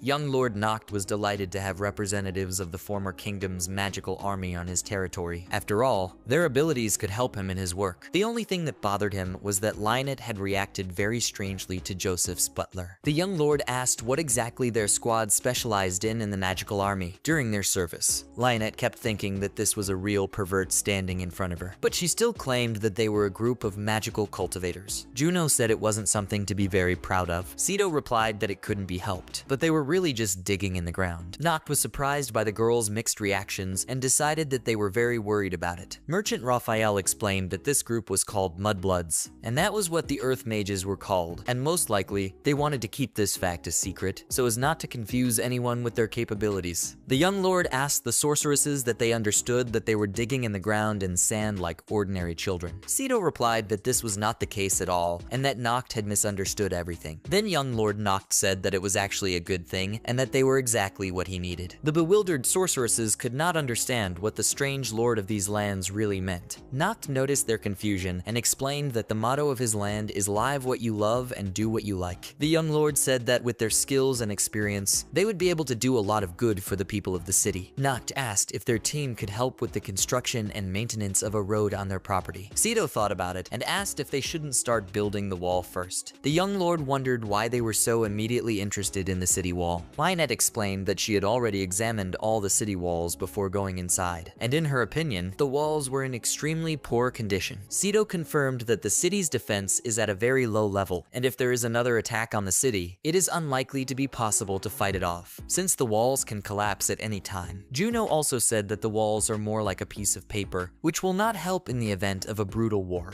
Lion said that she was not interested in who exactly was involved in the construction of these walls, but this is an extremely unsuccessful project. Noct did not keep the secret and replied that the walls were built by him personally. Unexpectedly, a group of sorceresses immediately changed their minds, and they started saying that it was just a joke and the walls were still at a fairly normal level. Young Lord Noct of the Sorceress Girls for their honest assessment and professional opinion, and he will be very happy if they work for the benefit of his settlement, because their experience is invaluable. Sito burst into tears of happiness as she confessed that she had never heard of such kind words about her work before. Juno ordered her friend to stop crying immediately, because you can't show your tears in public. Sito was afraid of her friend's anger and explained that she was crying only because of the pollen in the air that got into her eyes. Noct realized in that moment that these girls must have suffered too much before. Young Lord Noct said that in that case, he wanted to ask their party to build a new city wall. Lionett explained that this is a very big job on the defense of the territory, and is Noct really ready to entrust such a responsible job to the first people he meets? The young lord replied that he was very good at observing and understanding people, even those with whom he had only known a short time. Lion hadn't expected such words and couldn't contain her emotions. Noct noticed that the girl took his words very seriously, as evidenced by her sincere tears, and it was probably not easy for them to leave their previous organization and come to the border of the country. Noct remembered a similar experience in his previous life, and so the result is more important than any effort, and people who delve into the essence of the problem are valued more than the results. Lionett promised that her team would perform the task in the best possible way. After all, former members of the elite Royal Magic Army will definitely be able to build a perfect wall that no one can ever pass through. Noct thought about creating a new wall and decided that he, too, could do something useful. The young lord informed Greg about the upcoming construction. Greg was very happy that they were finally going to have watch walls. Greg remembered how during the last orc attack, he had allowed Burdine to fight them all the time, and he had been denied the opportunity to participate in the battle. Greg felt bad for always relying on girls. Noct calmed Greg down and told him that he shouldn't worry so much about it. Noct explained that Burdine does not know the value of things and can easily destroy any enemies with extreme cruelty, so it's a common thing for her, so Greg doesn't have to worry about her. The young lord said that he was going to borrow the wisdom of an elite group of wizards and use them to create walls for the watch. Lion replied that they would do whatever the lord of these lands told them to do, but Juno reminded her that there are too few of them to do this difficult job effectively. Sito suggested that we split it up into 6-hour shifts. Greg said that there was no need to worry about it and they had free hands. Greg showed off his live plants and explained that they can help a lot. Young Lord Noct was surprised to see a crowd of mandrakes, and if it was Burdine right now, she would definitely fight them. Lion poked one of the plants with her staff, and Greg shouted why she did it. Because he grows them specially. The girl replied that the plants look very creepy, and she is really sorry, but they are disgusting. Greg asked not to offend his plants, because he considers them his friends. Greg got upset and started burying the dead plant, and the sorceresses were surprised by his reaction because they had never seen such a thing anywhere else. Noct was also surprised because he couldn't have imagined that Greg would become a real tamer of plant monsters. The young lord asked everyone to forget about it and become friends. Then, as a sign of reconciliation, everyone began to drink tea. Noct asked if Greg had really been in the military before. Joseph replied that it was true, and he even remembered little Noct fighting with his brother as a child. As a result, Lion and Greg were able to draw a plan of the defensive structures, and the girl said that now she has ideas how to do everything in the best way. Lionette explained that the first thing to do was to build a double gate where they could set up a trap for the enemies. Juno suggested putting sharp spikes on the walls and digging ditches. After all, then they will be able to attack the captured enemy unilaterally. Cedo suggested building a suspension bridge with water under it, so that if something happens, you can throw enemies down. Noct wondered at their plans and wondered if they really had served in the army.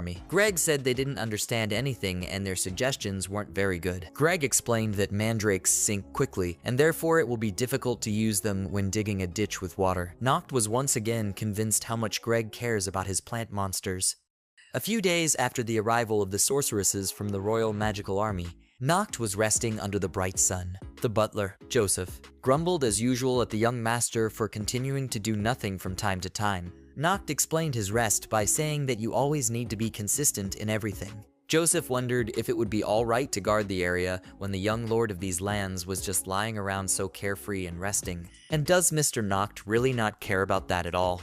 Noct replied that everything was under control, and he left the defense concerns to the others and everything would go on as usual. The young lord said that one should be able to trust sorceresses, and if they really have a problem, he's sure they'll be notified right away. The young lord also said that he thinks it's best to let every person who has a goal do what they want to do, and it's better than trying to remake this person in your own way. After all, if a person does everything in his own way, then in the end you can get more results from him. The butler, Joseph, replied that it certainly didn't sound bad at first glance. But still, as a local lord, you need to pay more attention to the territories. Noct decided that he couldn't change the grumpy butler's mind, and said that he would go and see how things were going right now.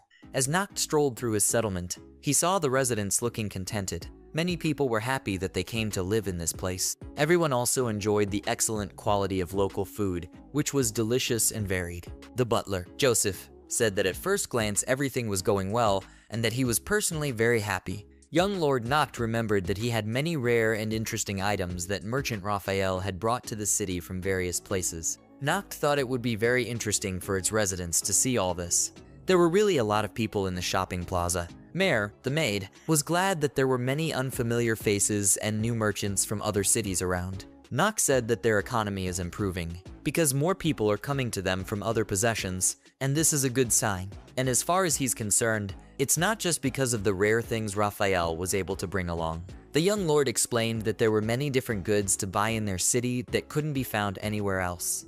After all, even unusual berries are a feature of their lands, and thanks to his augmentation skills and Mare's ability to grow cages, it will be possible to buy all non-seasonal vegetables in this market at any time. Noct said that they have an excellent choice for any buyer, and the merchant Raphael was able to provide good advertising, which gave the result. The young lord confessed that he had another plan in the works. Noct explained that with his magnification skill, he enlarged the glass and was able to build a great greenhouse. Even here, Butler Joseph found a reason not to be too outraged. He complained that it was too wasteful to use the precious glass like this, and Mare said that all this looks very beautiful and unusual. The young lord explained that the glass perfectly transmits the sun's rays and maintains a high temperature inside the room, and it would be quite nice to make several such greenhouses.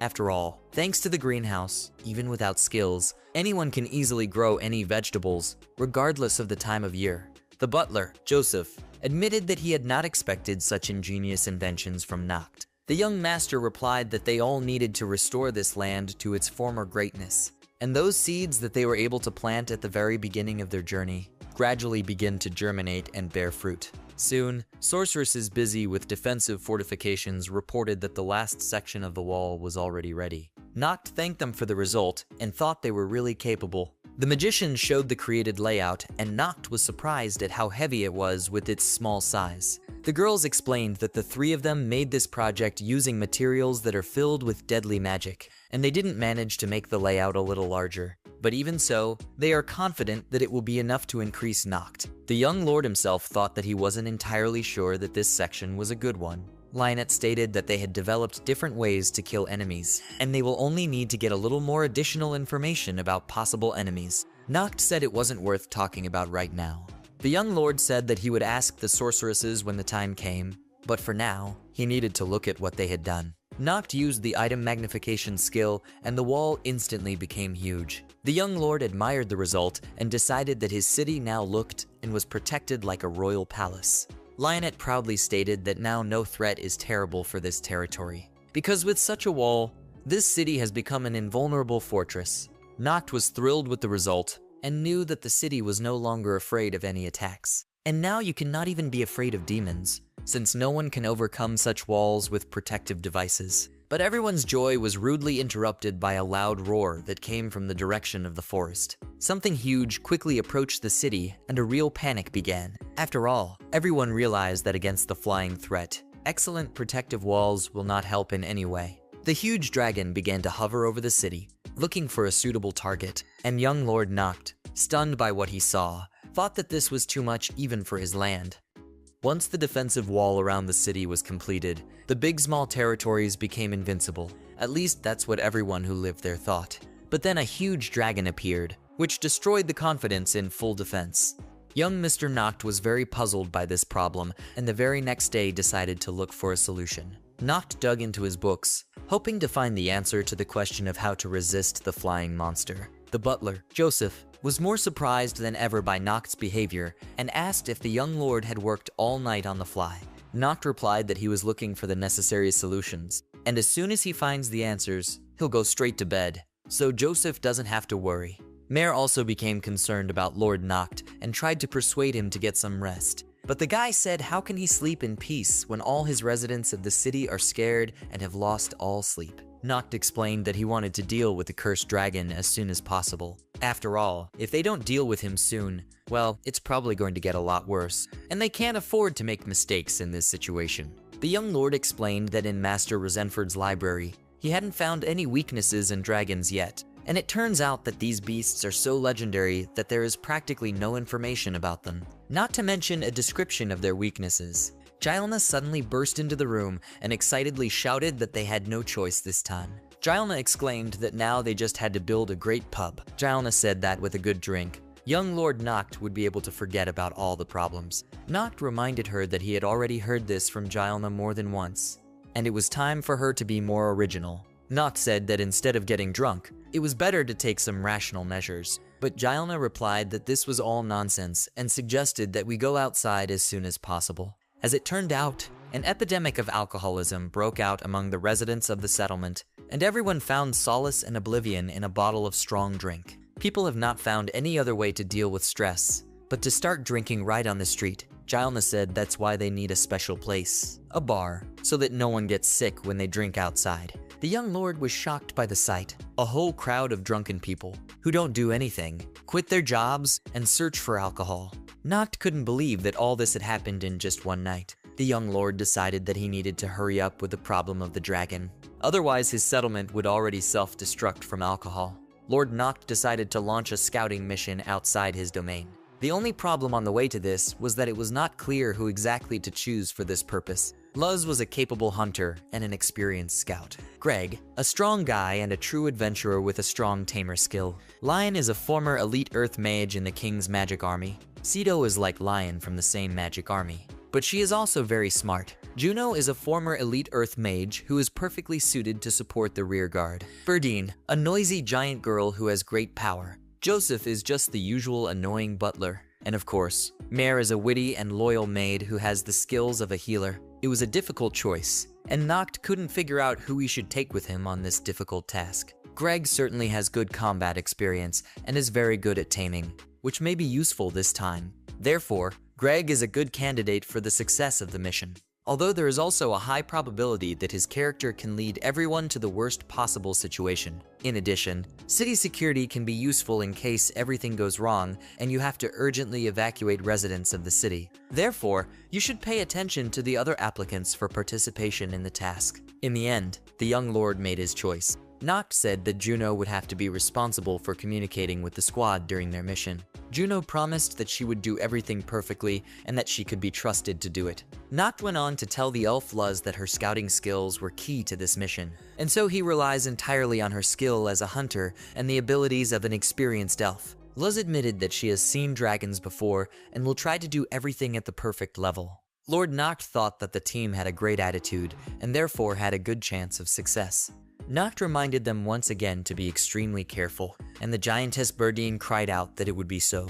Noct realized that Burdine was probably the weakest link that could fail them, but she was also very powerful.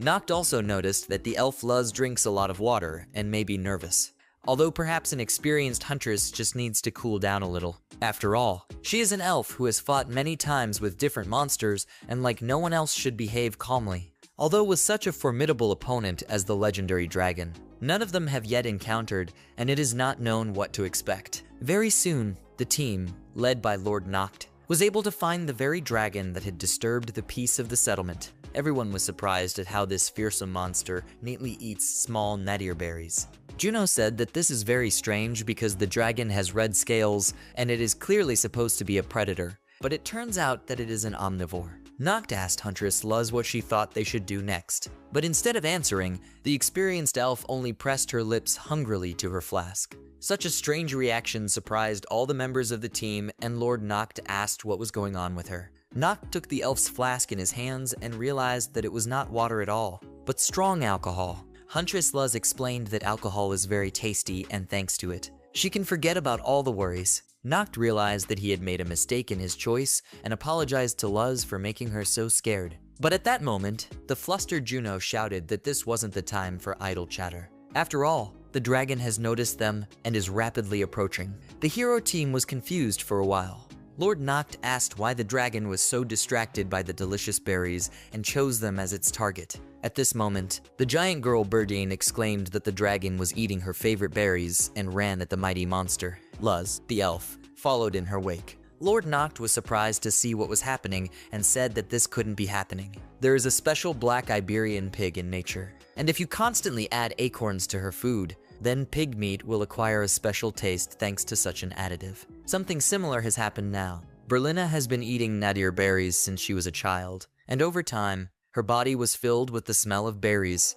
which attracted the dragon now. The dragon did approach, and Noct hurried to help, for it was now obvious that the monster was only interested in Burdine. But unexpectedly, the huge dragon did not head towards the giant girl at all, but cautiously approached the elf Luz. Lord Noct didn't understand what was going on, but it was all very strange. Then, to everyone's surprise, the flying monster apologized for scaring everyone, because it didn't really want to. Lord Noct said that it wasn't really true that the dragon was talking to them. Elf Luz said that magical creatures can use human speech, but this is the first time she has encountered such a phenomenon, and she did not expect it herself. The dragon laughed and said that of course dragons can talk, and even very loudly, so that no one will be able to sleep in peace. Everyone was shocked by the mighty beast's cry, and the dragon just asked if they were all right. Lord Noct thought that all this was very interesting, but such a monster does not seem to be a harmless beast at all, and it really inspires fear. Plucking up his courage, Lord Noct asked the dragon why he had come to this land, since he had never been here before. The dragon replied that he had come here for the sole purpose of plundering the land. Then the dragon asked not to worry and not to be afraid of him, if suddenly he scared someone with his appearance. The mighty beast explained that he was only here for the purple berries, and since the Titan's daughter loves them, then he always wanted to try these berries. Lord Noct asked why the dragon hadn't tasted the berries in that case, since he really wanted to taste them.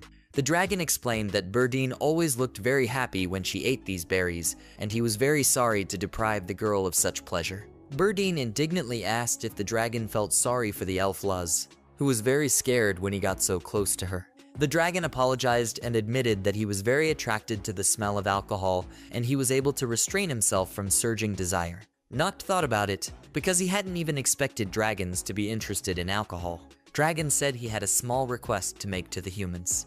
The magic monster asked to be allowed to take at least one sip of the fragrant alcoholic drink. Luz quickly filled a plate with the intoxicating drink, and Lord Noct asked the dragon to wait a bit. Using item magnification magic, Noct enlarged the plate many times to give the dragon enough alcohol. The huge beast was delighted with what he saw, and Noct offered the beast a treat. Together they set up a table and gathered berries, which Lord Noct also increased in size so that there was enough food for everyone. For the first time in history, a magic dragon and humans began to drink and eat in a place. The dragon admitted that he was very pleased to be in such a company and everything was very tasty. The dragon then said that as far as he understood, the young master had two skills. The one he'd just seen when Noct zoomed in on everything on the table.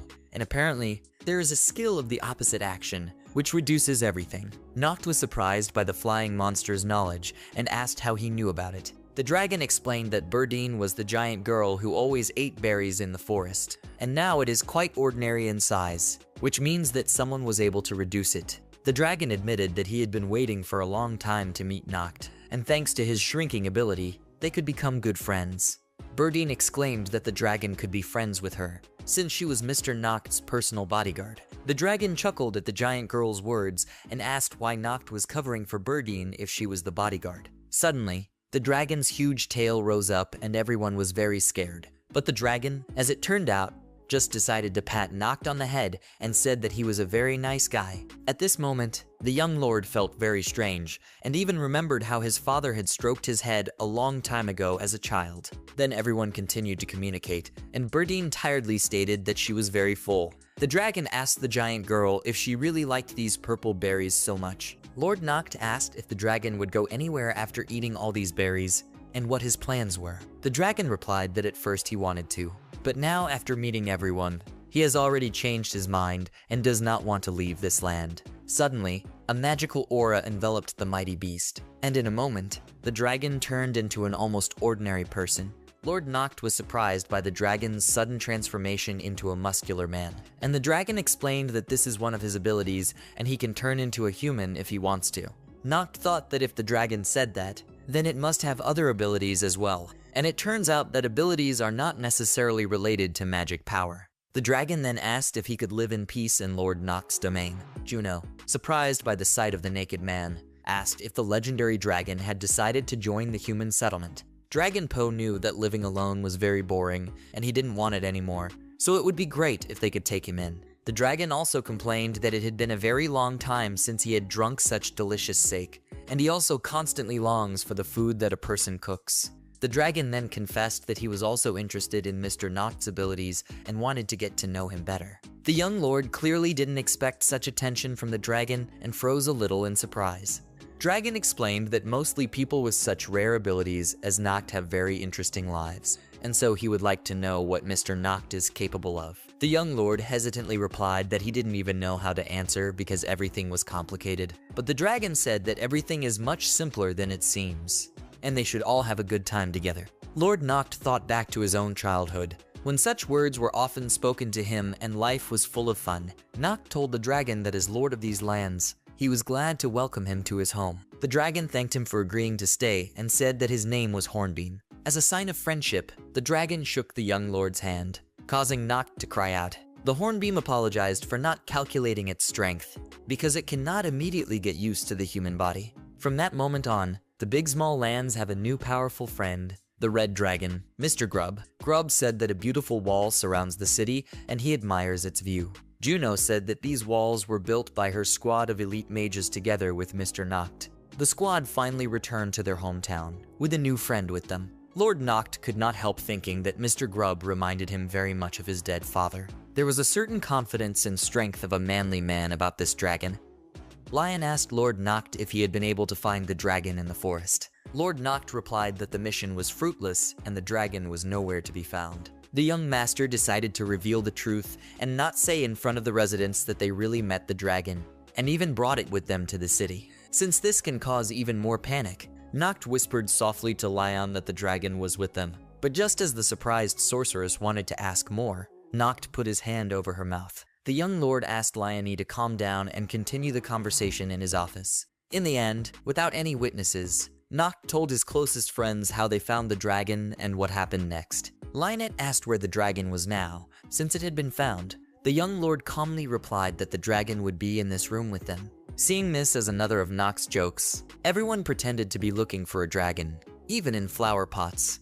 Grab still decided to prove himself and pointing to his hand asked, Maybe so Mr. Noctu will believe more. Out of surprise, the sorceress lioness screamed that the dragon had deliberately used its skills to disguise itself as an ordinary person. Hornbeam asked if he could get back to his normal self after all, but the young lord hastened to convince the Hornbeam to do this, because with its huge size, it will instantly destroy everything around it. Agitated, Lionette asked Noct to come with her for a moment. The girl asked if the young master was sure it was a good idea to bring a dragon here. Noct thought about it and realized that he didn't know the answer to that question himself. After all, how can he be sure that the dragon will not harm this settlement in any way? In the meantime, Grub became interested in Greg and said that Greg was doing an interesting job. Greg didn't understand what they were talking about and became visibly agitated. Grub explained that he noticed scratches on Greg's armor and a peculiar smell, and so Greg is probably a tamer. Hornbeam said that certain markings suggested that Greg must be growing mandrakes. Lord Noct realized that this was not entirely a good thing, since the dragon might think badly of them because of Greg's infatuation. But his fears were unfounded, and Hornbeam good-naturedly admitted that this was very familiar to him, because he had also bred such plants before. Lord Noct breathed a sigh of relief and thought it was incredible that a dragon would do such a thing. Greg was overjoyed and declared that he had finally found a friend. Greg even complained that everyone called his job terrible and only he found it his calling. Hornbeam also said that these are beautiful mandrake creatures and their cultivation requires good knowledge. Hornbeam explained that depending on the soil and how they are grown, mandrakes can reach any size. The dragon said that once he even flew around the world in search of the best soil for growing, and thanks to this journey, it was possible to find out that the most nutrient-rich soil is located in the south, and the soil of the Great Forest is most saturated with magic. Noct, listening to Grub's story, was surprised at how enthusiastic he was about this activity. Hornbeam boasted to Greg and showed him how big a mandrake he had once grown. Greg happily exclaimed that it was more than 3 times the size of the one he had grown. Greg asked how Hornbeam did it. The dragon replied that Greg was too young. Greg agreed that he didn't have enough experience, but he would really like to know the secret of the Dragon Master. Grub asked if Greg wanted to be his student. Greg exclaimed without hesitation that he really wanted this and would try his best to meet the dragon's expectations. Lord Noct thought that Greg had hit it off faster with the dragon than he had. Lion was also surprised at how quickly the dragon could find a friend among humans. Greg also admitted that he is especially sad when the creature he cares about dies and has to see it dead. But the main thing is that they are there, and whether they die or not, mandrakes still remain in the ground. Even on this point, Greg and Grub agreed. Lionette said she couldn't believe how quickly everyone became friends with this dragon. Noct replied that this was rather unusual. But in any case, let everything go as it should. The young lord then explained to his friends that the news of who the Hornbeam really was would only be known to them. And for the rest of us, this must remain a secret, otherwise there may be a panic in the city. Lord Noct decided that since Grub was such a sociable guy, it would be useful for everyone. Then Noct thought that it was time for him to rest and finally go to bed. But Garb offered to go for a walk and have a little chat, because he hadn't been around people for a very long time and missed talking. Noct hadn't expected such an offer, and Grub apologized for being too hasty. Noct realized that this was a good idea and said that it would really be better this way, and it is better to go as soon as possible. Grub asked if they were going to go outside right now. Noct replied that there was nothing wrong with that, and told him to hurry. Lord Noct explained that it was time to introduce the dragon to his city. Garb thought about it and asked me to start with the market. Lord Noct said that the market was the busiest place in the city, since all people come here to make purchases and just chat. Noct said that the merchant Raphael supplies the market with all the necessary goods, and Mr. Garb can find anything in this market, including the best sake. The dragon was interested in the alcoholic drink and said that the perfectly prepared sake is so delicious that it allows you to relax your soul and get real pleasure. Noct thought about the dragon's words and said that the vegetables they grow in their greenhouses are also very tasty and worth trying. The young lord said that they built this greenhouse with the help of his magical abilities and the delicate work of carpenters. Noct explained that with the help of glass and its properties, you can grow any crop regardless of the time of year. Garb replied that Noct was a very interesting person and used his abilities very well. Next, the young lord showed the place where the nadir berry grows and invited the dragon to enjoy their taste. Garb asked if he understood correctly that it was from these berries that the sake he drank in the forest was made. Noct replied that it was true, and that the berries made an excellent sake. The dragon smelled a delicious smell and asked what it could be. Lord Noct replied that it was nothing special and not worth paying attention to. Noct decided to warm up the interest in this way, and then said that there is a small winery ahead. Garb was ready to run in the direction of the winery, but the young lord advised them to follow him and watch something more interesting. Lord Noct showed the dragon a heavenly bathhouse that can be enjoyed for as little as 5,000 rubles. Garb admitted that the view in the bathhouse is excellent, but only he is not quite comfortable. Garb explained that when it comes to hot springs, he can't stand it for long. Noct apologized for putting the dragon in an awkward position and offered him a better drink. Herb also apologized for causing unnecessary trouble to Mr. Noct and disturbing the peace of his settlement. After a hot bath, Noct and Garb enjoyed the cold coffee that Mr. Levy usually made, but the dragon couldn't completely calm down after the hot bath and felt strange. After all, cold coffee wasn't what he wanted at all.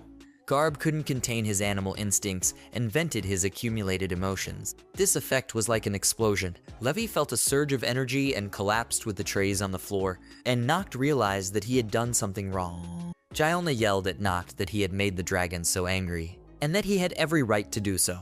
Noct really didn't understand how he could have caused such a reaction in the dragon. After all, he even missed his afternoon nap. The young lord explained that he was just trying to introduce the dragon to the city they had built together, and he figured the sooner he did it, the better it would be. But Gilna said that the only thing that everyone wants now is to drink good alcohol. That much Noct should have known. The young lord asked Garb if this was really the case, and if the dragon wanted a drink so badly. Garb replied that this was exactly the case. Noct immediately asked them to bring them a drink and do it quickly. But Gilna said that this will not be enough and everyone wants not just to drink, but to do it in a place where it will be pleasant to do it. Garb agreed with Gilna and added that such a place would be a pleasure to visit. Noct genuinely didn't understand and asked if it really made any difference where to drink alcohol. Gilna sighed heavily and asked why Noct was so ignorant of this matter, since he was a lord and should understand the wishes of his people. Garb explained to the laptop that drinking at home or in a diner is not the same as drinking in a great bar. Gilna dreamily began to say that the only fairy tale for an adult in a sea of everyday worries and the best place to spend a pleasant leisure time is of course a good bar. The girl said the last sentence at the same time as the dragon, which proved their common desires. Lord Noct understood what they wanted and was surprised that different creatures wanted the same thing, just a good drink. Garb asked Noct to take him to the best bar as soon as possible, but Gilna was sorry to say that they didn't have a single bar in town. The dragon was outraged that such a thing simply could not happen, because this is a terrible omission. Gilna explained that they were planning to build a bar, but they never found the time. Garb said with disappointment that it was a real tragedy, and how people can live in peace in a city without a bar. Noct hadn't expected such a reaction, and regretted that he hadn't thought it was so important before. Dragon and Ghislaine were asked to organize the construction of a bar as soon as possible in order to return the fairy tale to the souls of people. At the same time, Gilna began to call Garb her friend, because their desires completely coincide. Noct was once again surprised at how easily the dragon found a common language with other residents of the city. Garb and Ghislaine enjoyed discussing what the bar should be like and how best to arrange everything there. During the discussion, Garb and Gilna quenched their thirst with tea and looked forward to drinking alcohol. After a while, their wishes came true and the first bar was built in the city. The opening of this establishment attracted all the residents of the city, and there was a real queue of people who wanted to visit the bar. Lord Noct received a message saying that a seat at the bar was reserved for him and everyone would be happy to see him. Noct accepted the invitation, of course, and admitted to himself that he hadn't expected it at all, since he had never been to a bar in his previous life. Noct forced open the heavy front door and found himself in the bar. Dragon Garb greeted the young lord and invited him to sit at the bar. Garb found his calling and chose the role of a local bartender. Garb offered Noctu a strange appetizer to start with. Then he brought out a menu that looked more like a book. Lord Noct opened the menu in surprise and looked at the many names and pictures. Noct thought that he didn't even know what to choose, since he didn't know much about the menu. Noct remembered how Gilna and the dragon had enjoyed talking about relaxing in the bar, but he didn't understand it all, and that annoyed Noct a lot. Garb asked what Lord Noct wanted to try. The young lord replied that he wanted something delicious and simple. I thought that was probably the worst thing to say in a bar. Dragon Garb realized that Noct was uncomfortable in the bar and advised him to say that he wanted something refreshing, and then it will look quite ordinary, as for a bar visitor. The young lord understood the principle of service of this establishment and decided to try to make an order. Noct said that he would like to try something that would make him sleepy. Garb replied that he would do everything right. Noct watched the dragon's deft movements and marveled at Garb's ability to perform miracles at the bar. Soon Garb offered to try the drink. Lord Noct heard the tart aroma and said it smelled very good. The red dragon thanked Noct for showing the city all its beauty and explained that it was a special cocktail based on nadir berry wine. At the same time, the cocktail contained sweetness and some notes of lemon. Noct took a few sips and admitted that it was delicious. The young lord then asked what the name of this cocktail was. Garb replied that they had not yet come up with names for many of the cocktails, so it would be a great idea to name this cocktail after these lands. The dragon asked if the original cocktail could be named after young Mr. Noct. Lord Noct was surprised by the suggestion and considered. Noct then confessed that he had never expected that such a place could be so easy to come to and really relax. Noct agreed with the name and asked to give the same cocktail to Jailing. Jailna asked Noct, grinning, if he understood the bar's charm now. Lord Noct really understood that drinking at home or in a cafe is one thing, but drinking in a bar is quite another. And now he understands what fairy tale Ukrashushi everyday life Jailna said when she wanted to visit the bar. Lord Noct's next drink was to Olivia's beautiful eyes, who was also happy to visit the bar. Olivia was embarrassed and said it was a nice bar and if he could come here more often. Noct replied that the place was completely at everyone's disposal. Lord Noct ordered another drink for the young lady, looking pleased, and Kuklua happily accepted this news. The little doll was a little upset because they only poured milk, but then the young lady still exclaimed, offering everyone to drink to the bottom. The merchant Raphael also decided to come to the bar, which surprised Noct a little. The young lord hastened to explain that Raphael might have misunderstood him and that he had no intention of interfering in the affairs of his subjects. But the merchant replied that he did not mind at all, and in fact everything was fine. Raphael asked if the lit young lord would like to try and get something for himself. Noct wondered what that might mean, and was even interested in learning more. Raphael told about the existence of the metro mine and suggested that it would be nice to use them for the development of the settlement's infrastructure. Indeed, there was one underground mine that connected the land of Bigsmal and Hadlet. In ancient times, these mines were mined for jewelry and minerals, and after the invasion of the Orc army, the mine was abandoned due to a lack of workers and production completely stopped. Noct realized that these were very different times and that it might be worth using this mine. Raphael, the merchant, explained that the mine would bring back the wealth of the land, just as it had in the old days, and young Lord Noct should be able to handle the minerals and gems perfectly. Raphael offered to drink to that and think carefully about the prospect. Noct thought that this was indeed a devilish temptation. Since Raphael was right about the mine, Lord Noct said it would be good if they could find new materials. And then Jailna will definitely be able to do something interesting. Raphael agreed with these ideas and continued to drink. A little later, Noct thought that after that conversation with Merchant Raphael, he had reached some point of no return. Maid Mare greeted the young master with a welcome back. Noct found Greg with Mare. The excited tamer asked the maid to try her ability again. Greg explained that if she could get the cell activation from Kabisuk, they would be able to kill the monster. Lord Noct thought that Greg was completely delusional, and that his activity in raising all sorts of strange animals could lead to a biological catastrophe. Butler Joseph listened to the idea of mining and said that Noct's skills would allow him to get rich very quickly with the help of precious stones. The young lord explained that this was exactly what Merchant Raphael expected of him.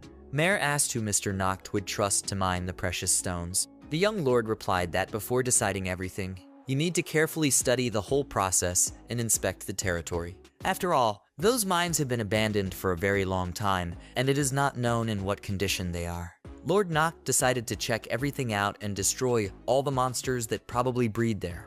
And after ensuring security at the mineral extraction site, it will be necessary to send workers there. The young lord stated that he would personally go to inspect the mine first, and therefore needed to decide who would go with him. Noct said that Burdine would definitely go with him, since it would be impossible to avoid a fight with monsters, and it remains to be seen how many more people to take with you for this mission. Maid Mare asked me to take her with me too, because if there is a battle, then she will definitely come in handy with her abilities. Noct agreed with this statement, as a healer on this trip can be useful, especially if someone gets injured. Greg said that he also wants to join this campaign and will help in the research. The excited tamer explained that he just had to collect all the new monsters that might inhabit the cave. Lord Noct wasn't too happy about the idea, and then he explained that if Greg brought another strange creature into town, the sorceress lioness would definitely kill him, without any regret. But Greg didn't want to hear the rejection, and asked him to take it with him, because that's what he really wants. Lord Noct wondered if Greg had been saying some strange things lately, and if he really had created the tyrant Mandrake. Noct didn't bother to torment Greg, though, and let him go with him. The young lord said that it wouldn't be a bad idea to bring the sorceress Juno along as well. Mare reminded him that they'd been together before, when they'd gone hunting for dragons in the woods. Noct explained that Juno often looks around and is very helpful in small things, so you can rely on her in emergency situations. Noct also recalled how Juno was very helpful in cleaning up after lunch in the fresh air, which was also a useful skill. In that situation, Juno admitted that she likes to do ordinary things, and she does not mind helping at all. Juno then confessed that she sees how Lord Noct often pays attention to her, and she is happy to work under such a good person. Lord Noct realized in that moment that Juno was actually a librarian who was constantly in the shadows and alone. Noct tried to explain to Juno that there was no need to be so shy about other people and that she was much better off without a hood. Lion noticed the pre-hike preparations and asked what they were doing and why Juno was involved. Juno that they are going to go to the subway mines to explore them before starting work. Lion was outraged by this and reminded her that Juno was at it again and trying to get involved in dangerous things. And it wasn't so long ago that she went looking for a dragon. Juno replied that she had been appointed by Mr. Noct and would be useful on the trip. Cedo and Lion were surprised by Juno's eagerness for adventure and watched with interest as they set off on the trek. Noct tried to explain to Lion that Juno was a useful member of the team and needed her. But the sorceress Lion did not agree with such arguments and decided to hide Juno. Then Lionette said that it was a dangerous trip to unknown mines, and that means she will personally accompany Mr. Noct on this mission. No one had expected this, and Noct thought that now he didn't even know what to expect from it. Mare, the maid, had told them before the trip that they might lose, but she had tried to put the bad thoughts aside right away so as not to harm anyone. Berdine promised that she would be able to protect everyone, so there is no need to worry. Greg asked me to keep an eye on Lion so that she wouldn't get hurt, because he considers her his friend. Lord Noct realized that this time they would definitely have to fight, and Juno would be best suited to such a situation. Although nothing can be done and Lion is really very motivated to go with everyone, Noct told the sorceress that in that case, he was looking forward to working with her. Well, if they have a long journey ahead of them, then before it starts, you need to make sure that they are fully prepared for everything. Cedo wondered with Greg why he took mandrakes with him, and Lionette was asking how far away the mine was. Lord Noct explained that the journey would take about 5 hours on foot each way. Mare, the maid, remarked that it would have been different, and much quicker, if they had had a carriage for the occasion. Noct asked me not to worry about it, and with his item augmentation skill, he made the cart much bigger. The young lord then asked Berdine to pull the cart and go up to the mountain, as she was the strongest among them. Berdine heard the command, "Let's go," easily moved the loaded cart, and the team of friends set off. Greg was the only one who was not happy and constantly asked to go slower, because his mandrakes were flying on every hummock. Very soon, the team of heroes was at the entrance to the mountain. Everyone was surprised by the size of the mountain, because it was much larger than Mr. Noct's house. The sorceress of Lion Eyes said that this beautiful place is worthy of hosting pioneers. The giant girl Berdine didn't wait for an order to say that it was time to go inside and rushed forward. But Lord Noct stopped her and explained that the first step was to check the area near the mountain. The nearest building turned out to be an office previously used by mine workers. Noct noticed that the door was securely locked and that no one had been inside for a long time. Greg asked if the Lord didn't have the right key with him. Noct recalled how he once lost the key to the entire territory and could never remember where he might have done it. Berdine stated that she could easily open the door by force, and Noct explained that what she wanted to do was called property damage. The young lord considered his options and decided that it might be easier if he tried to shrink the door first. But the sorceress Lion said that there was no need to hurry and she knew how to solve the problem. The girl quickly created the right key and began to open the ancient lock. Noct was surprised that Lion would be able to please him with her abilities more than once. After a couple of minutes, the sorceress Lion invited everyone to come inside in a satisfied voice. The young lord said that her skills were similar to those of an experienced thief. At this remark, Lionette was immediately indignant and felt insulted. Lionette then asked why Noct hadn't complimented her and petted her like he did with Birdine. The young lord apologized and said that he was grateful for the help. Noct then asked if Lion would be able to open the door just as easily in one of the locked houses on his property. Lionette was overjoyed and said that she would not let anyone stand in the way of Monsieur Noct. The room met the guests with an unpleasant smell and heavy dust. Lord Noct said the house had been left unattended for almost 6 months, and Mare admitted that she had never seen so much dust before. Greg noticed that this room was very spacious, and Noct pointed out the sleeping places for the workers, and it became clear what this house was used for. Greg suggested that the building could be used further, but that it needed to be put in order first. Lion reminded him that thanks to her efforts, the door was not broken, but the young lord said it was no good. Noct explained that such a bed was not for the staff, and it's not clear what happened to the bedding, because it looks like a wet rice cracker. The young lord said that first of all, they should improve everything here. Mare, the maid, praised Noct for his thoughtful plan and promised to help with everything. Birdine found the box and asked what kind of beautiful stones it contained. Lord Noct explained that the photo is a luminescent stone that glows in response to the influence of magic. Noct pointed to one of the stones and said that this one glowed dimly because of the magic in the atmosphere around it, and if you push it hard enough, it will turn into a lamp and give a bright light. Birdine exclaimed that it was a real miracle. Lord Noct then asked the giant girl to break one of the stones. The sorceress Lionette asked why they did this. Because such a stone is very expensive.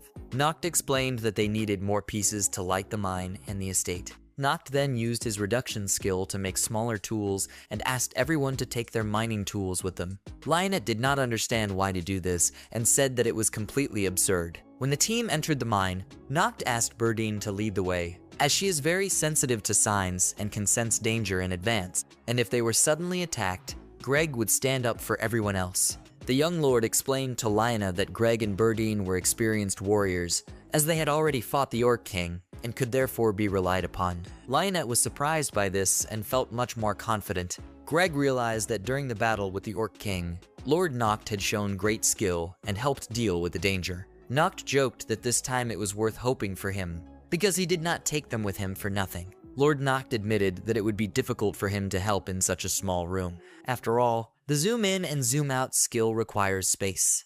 Lion was reminded that she, too, can fight and don't underestimate her. Noct replied that Lion would deal with the enemy when they entered the territory and it would be best for everyone. Noct thought that even though Sorceress Lion was a former member of the Emperor's army, she was still an engineer and that was her main vocation. And that's why he shouldn't deliver her, do something she's not ready for. Noct said that now we should go further, but at that moment there was a strange sound that was rapidly approaching. Huge monster ants began to crawl out to meet the guests of the dungeon. Greg and Birdine immediately prepared for battle and began covering the others.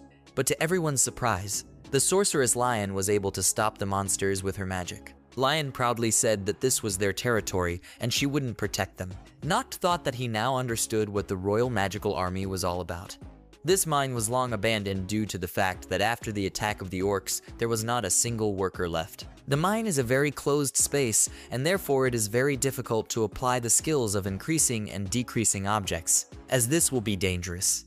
It also turned out that this place is just teeming with different monsters. Lord Noct admitted that there were more monsters than expected, and no matter how much they kill them, more and more monsters constantly appear. Mare, the terrified maid, asked what they should all do, since Master Noct was too tired from such a battle. Suddenly, an unusual monster of huge size appeared. Lord Noct felt even worse, and Mare hurried to his aid. Meanwhile, the giant girl Birdine continued to fight monsters and perform miracles in an attempt to protect her master. Undaunted Birdine only laughed as she beat up another opponent. Mare tried to reassure the master and said that Birdine was really very strong and would be able to protect them.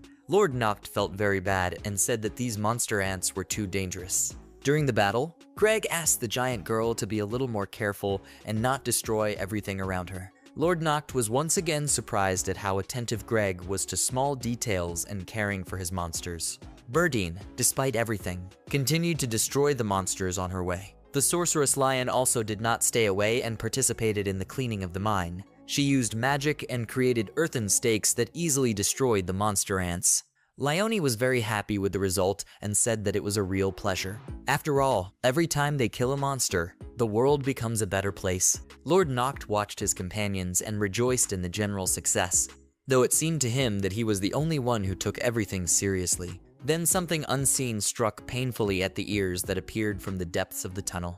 The Lord shouted that it was a huge vampire bat. Noct knew that there were certainly vampire bats here, but it was very strange for them to be this large. Namely, this vampire bat was simply gigantic in size, and it is not known whether it is one of its kind. After the vampire bat's attack, Greg looked at his destroyed monsters with a pained expression.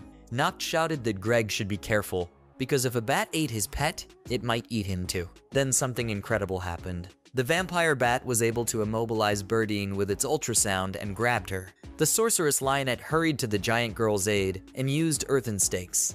Greg also charged and shouted that he would avenge his kabuki. A clever tamer was able to hit the vampire bat and snatch Birdine from its clutches. Lord Noct also didn't waste any time and managed to put up an earth shield in the way of the flying monster. The sorceress lionette admired the young lord's magical abilities. She noticed that the earth shield looked perfect and didn't have a single crack on it. Lionette asked where Mr. Noct was able to learn such a skill in earth magic. Noct vaguely replied that it was all worth it to continue taking a hot bath regularly. Lionette said it was incredible that they could meet the Bat King in such a place. But the young lord replied that it didn't look like it was the king, since he didn't show any special skills. Noct suggested that the bat had a common mutation and therefore reached such a large size. Then a dead end appeared on the path of the team, and it became a problem where to go next. Maidmare noticed that there was a small opening at the bottom of the wall. Lord Noct immediately used the magnification skill and expanded the passage to its normal size. The resulting passage surprised all the team members, because the ceiling of the cave sparkled with precious stones,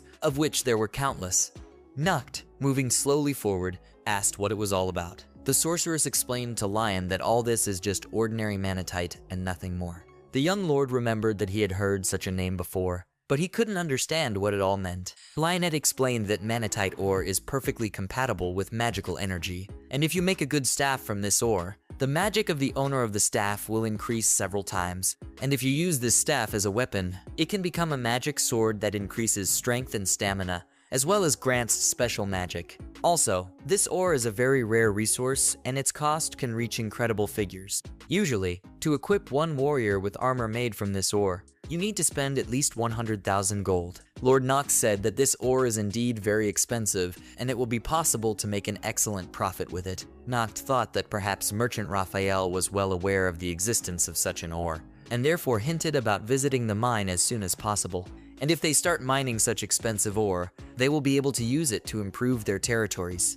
Noct said that he personally would be happy to inform all the residents of the settlement about this, and then Gilna will surely organize a grand celebration on this occasion. Lord Noct also said that if they succeeded in extracting the rare ore, he would easily be able to pay the annual tax and not worry about it anymore. Mare, the maid, congratulated her master on his good fortune and said that going further would not be such a difficult task. Noct himself said that it was necessary to inform the merchant Raphael as soon as possible.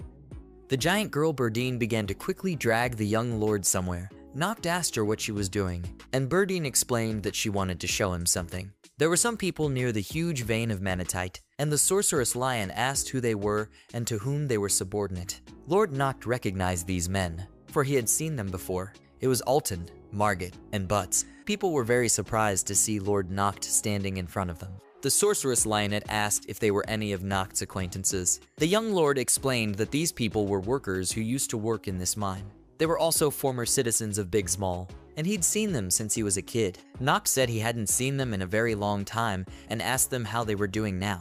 From the looks of the three of them, it was clear that they weren't living a very good life, and Noct apologized for what they had been through during that time. People timidly replied that they were not so bad, and it was clear that they were just very scared. Lord Noct apologized for not being able to protect them when the orcs attacked the manor. Noct said that he was very happy to meet them and hadn't expected to see them here at all. The three miners were surprised by such a warm welcome from the lord of these lands. Noct asked them what they did to survive in such conditions. Suddenly, a huge guy appeared and started shouting at the miners and accusing them of not working. He was so cruel that he began to insult the exhausted people and began to force them to immediately extract manatite. Then the rough man noticed the presence of strangers and asked who they were and what right they had to be here. Mare hurried to help the battered woman by activating the cells. Noct replied that he was lord of the Big Small territory. At the same time, I realized that this impudent guy is most likely a local boss who oversees work in the mine. The brute lowered his anger a little, because he hadn't expected to see a real lord in this mine. The miners continued to talk quietly and tremble, experiencing genuine fear of the boss. The chief himself became very polite and said that it was a great honor to meet Lord Noct on his way. And then he said, just as politely, that Lord Noct and his company had better leave this place as soon as possible. The head of the miners explained that in fact this mine is located in such a way that it is both part of their Hardlet territory and part of the Big Small territory, so it is very easy to confuse where it actually was in the mine. And specifically, this place where they are now located is the territory of Hardlet. Mare, the maid, asked indignantly if their neighbors really wanted to monopolize an entire monatite mine. Lord Noct was horrified at the thought, for all his hopes of paying his annual taxes now seemed unrealistic. And Rebecca will be very unhappy when she doesn't get the promised money. The head of the miners laughed and said, quite untruthfully, that he was very sorry that Lord Bigsmall was so upset. The sorceress Lionette asked me not to jump to conclusions. And why did I ask if Hardlet's representatives could actually justify their rights to this mine? After all, judging by the map, this point is located on a neutral territory between two possessions, and therefore no one has the right to claim it alone. Lionette said that it is necessary to properly discuss this issue and find out who actually owns the manatite deposit. But the rough head of the miners snapped at the sorceress that no one here gave women the right to vote. Lion, not at all afraid of the size of the guy, replied that her gender had absolutely nothing to do with it. Lord Noct felt a growing rage at his superior's rudeness, for his behavior was anything but gentlemanly. The chief stated that he would only talk to Lord Noct, but still acknowledged that there were some points of contention.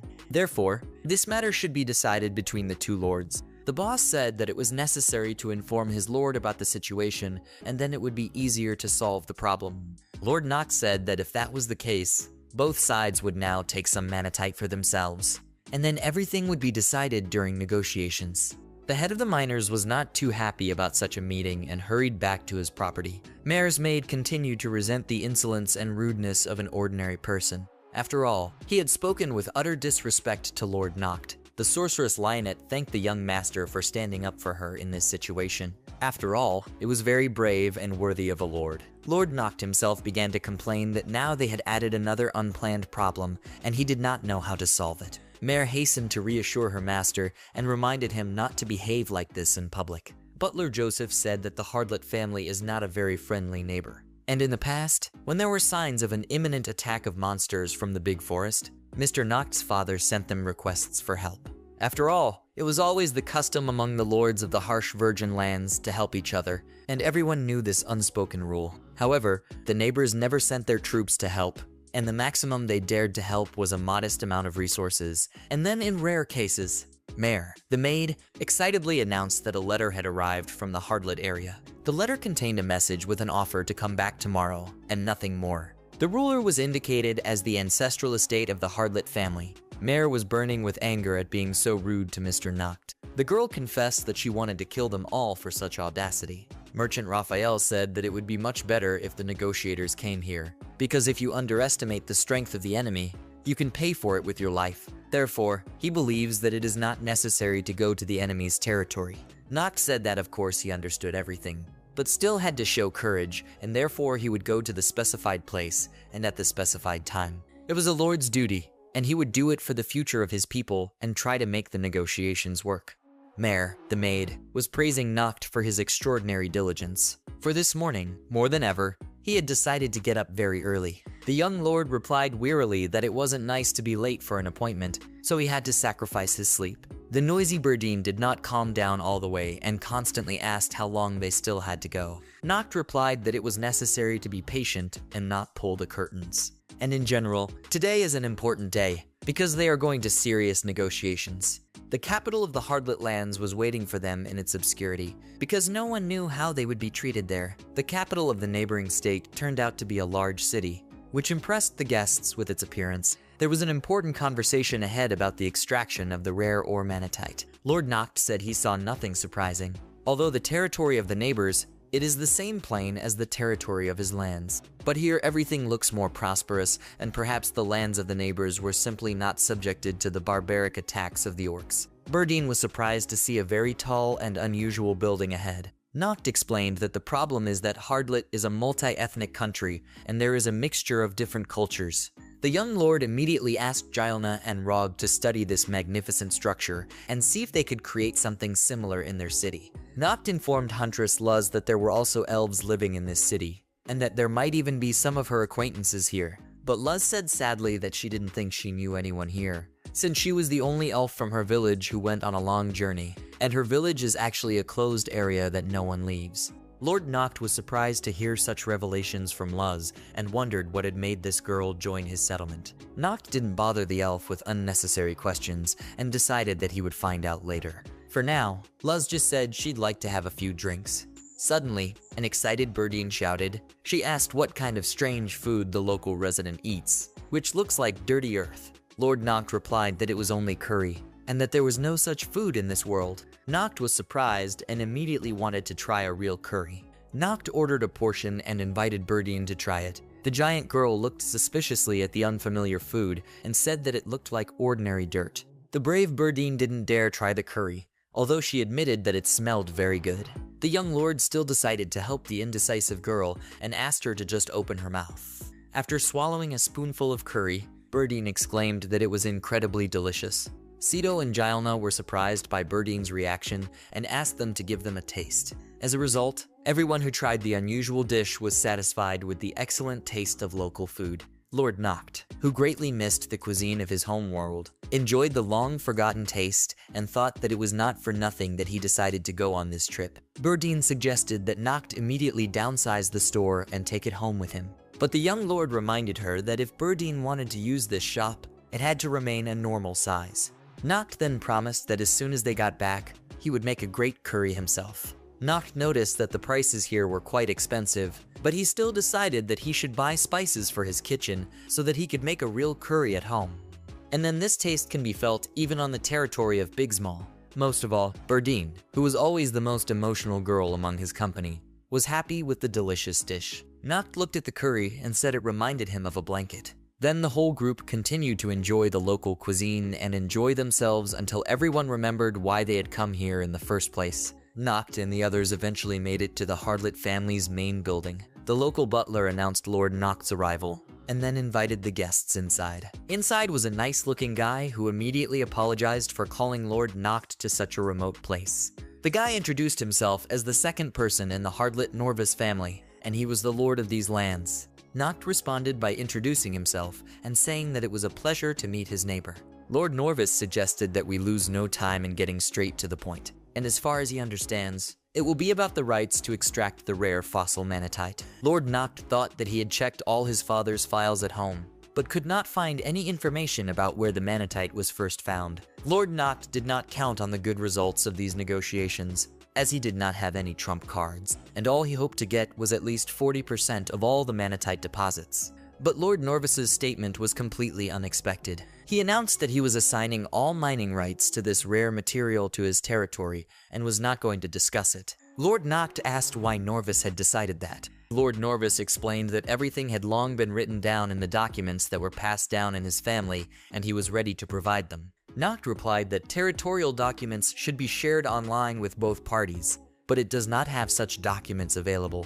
Norvis said it was all very strange, but he couldn't help it. Excitedly, Noct asked to see the documents so that he could verify their authenticity for himself. Norvis did not refuse, but offered to see for himself. Noct, looking at the documents, thought that there should be no mistake, because Norvis speaks very confidently, but then I realized that it was all a good fake. However, without proof, it was almost impossible to prove it. Norvis suggested that it might have been during the orc attack on Bigsmall territory that the necessary documents were lost. That's why Lord Noct finds it hard to believe the real state of affairs. Noct replied that the mansion had not been damaged at all during the orc attack, so it was impossible to lose the documents, and what Lord Norvis provided is a very good fake. Lord Norvis immediately demanded proof that his documents were forged. Lord Norvis asked if Noct really wanted them to give up what they were originally legally entitled to, and if Lord Noct dared to say such a thing, then he had made an unforgivable mistake, and now all their disputes can only be resolved by war.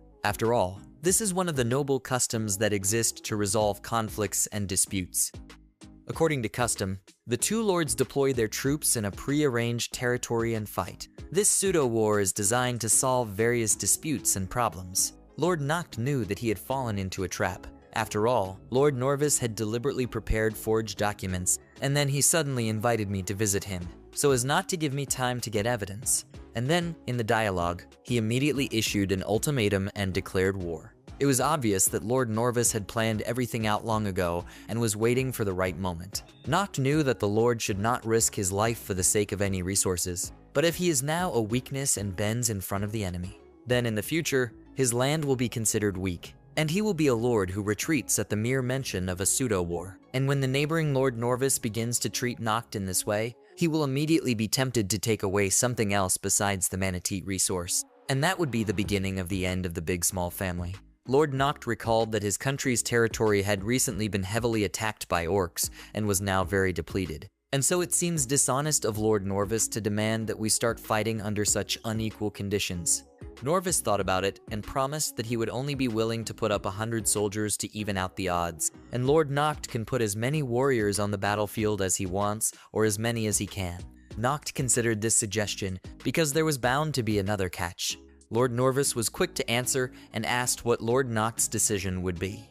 Young Lord Noct excused himself to his companions, exclaiming that in the name of Lord Bigsmall, but the second, he accepted the challenge and was ready to settle the dispute in time of war. Norvis happily invited his opponent to decide on the location, date, and time of the battle. He also advised Lord Noctu to prepare well and not be late. On the way home, Lord Noct told Ghislaine and Rog all about it, but they reassured the young master because it was obvious that Lord Norvis had deliberately provoked him to such a decision. Noct said that as soon as he got home, he would have to apologize to everyone else, because the war started because of him. Gilna promised that she would help explain everything, that it was impossible to do otherwise. But as soon as Lord Noct returned home, all of his friends took the news of the upcoming war in stride and expressed their support. Juno revealed that she has invented a new death trap, and it will be a surprise for the enemies. And Greg bragged that he managed to make his monsters even stronger. Ceto explained that she had warned everyone in advance to start preparing for the battle.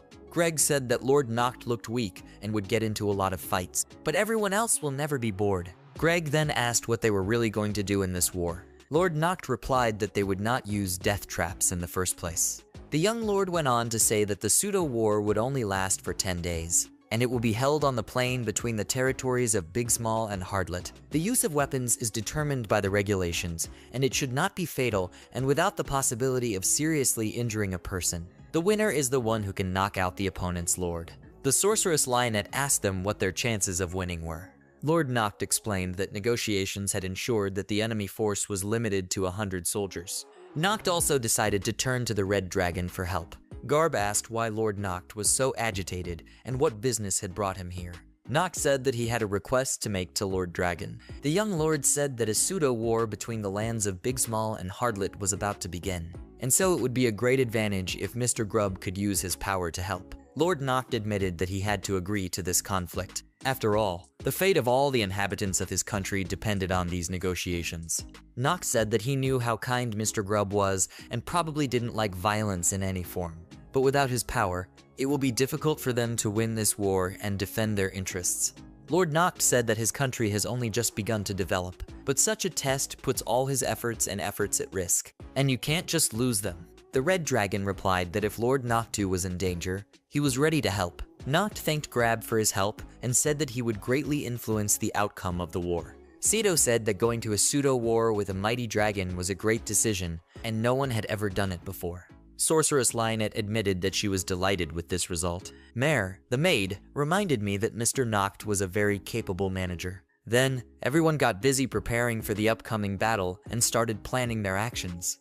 After a while, Mare's maid announced that a second had arrived from the kingdom. Lord Noct was surprised to see Rebecca in this role, and asked why he hadn't been fired from his position as tax inspector. But Rebecca replied that she was a civil servant and had many different duties. including the position of second. Lord Noct thanked Rebecca for her hard work and confessed that he had expected to see some ordinary secretary from the kingdom. Rebecca explained that she had accepted the role herself in order to learn the secret behind the rapid development of Bigsmall land. And if this secret lies in some skill of Noct, then perhaps the kingdom will ask Noct for help in solving some of its problems in the future. Lord Noct thought that he really didn't want his secret to be known to anyone outside of his circle of friends. Rebecca said that if she hadn't accepted the role, someone who is closely connected to the Hardlet house would have become the second. Lord Noct thanked Rebecca for her help and said he would always remember it. But Rebecca warned that she would make a fair decision to you, no matter what it was. Lord Noct knew that the difference between their forces would be palpable, since Lord Norvis had long planned this pseudo-war. But the country of Bigsmall has hope for the Red Dragon Hornbeam, who can help in this battle. Although at the same time, it is absolutely unknown what forces the enemy will put up and how it can surprise. And there are 3 times as many people on Earth Lord Hardlet's side as there are on Lord Noct's side. Everything was ready for the start of the battle, and the spell of Rebecca's second flew up into the hot sky. This was the beginning of a great battle that would determine the fate of the Bigsmall family. Thus began the long-awaited pseudo-war with the country of Hardlet. The reason for the conflict was a rare resource from the disputed mines, manatite. Tamer Greg declared that he was confident of winning. After all, unlike the warriors of the Hardlet country, who only enjoyed a quiet life, they have a huge advantage in combat experience, as they have previously managed to repel the orc army and destroy their king. Lord Noct replied that he was unfortunately not so sure. After all, this time their opponents are people who are capable of any trick and clearly prepared for this battle. Therefore, for the country of Bigsmall, this will be the first battle between people, and you need to be prepared for any surprises. Young Lord Noct has announced that the duration of the war is 10 days. 4 of them are dedicated to preparing the positions of the troops, and this is one of the main events of all this pseudo-war.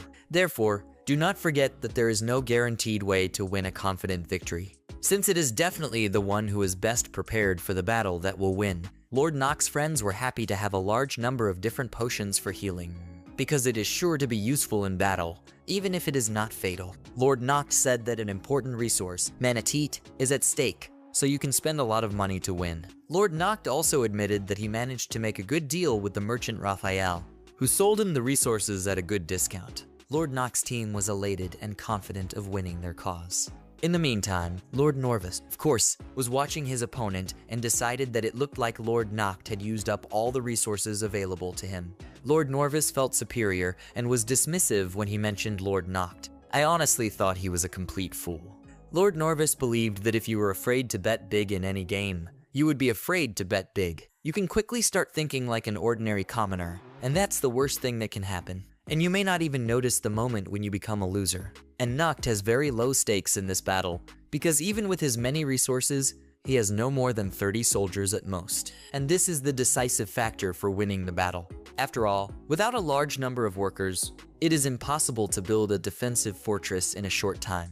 Lord Norvis reminded his soldiers that they only had 4 days to build defensive fortifications, so they all had to do their best. Lord Norvis snidely asked his soldiers how they liked a 96-hour shift. The soldiers were shocked at the prospect and started telling each other that it looked like they were all in hell. Rebecca took her role responsibly and carefully observed the preparations of both sides of the conflict. Rebecca decided that as long as she was in charge of everything as a second, Lord Hardlet would not risk using any very dirty fighting methods. Although even without any tricks, his advantage over Lord Noct's forces looks considerable. Rebecca was very interested in what Lord Noct could do to surprise her opponent. Everyone was waiting for the upcoming battle. Someone carefully prepared, and someone watched with interest. A group of sorceresses from the Royal Magic Army led by Lion used earth magic and created a defensive moat. Young Lord Noct also decided to help. The sorceress Lionette asked him what he was going to do, and if he was going to use earth magic again, just like when he went to the mine.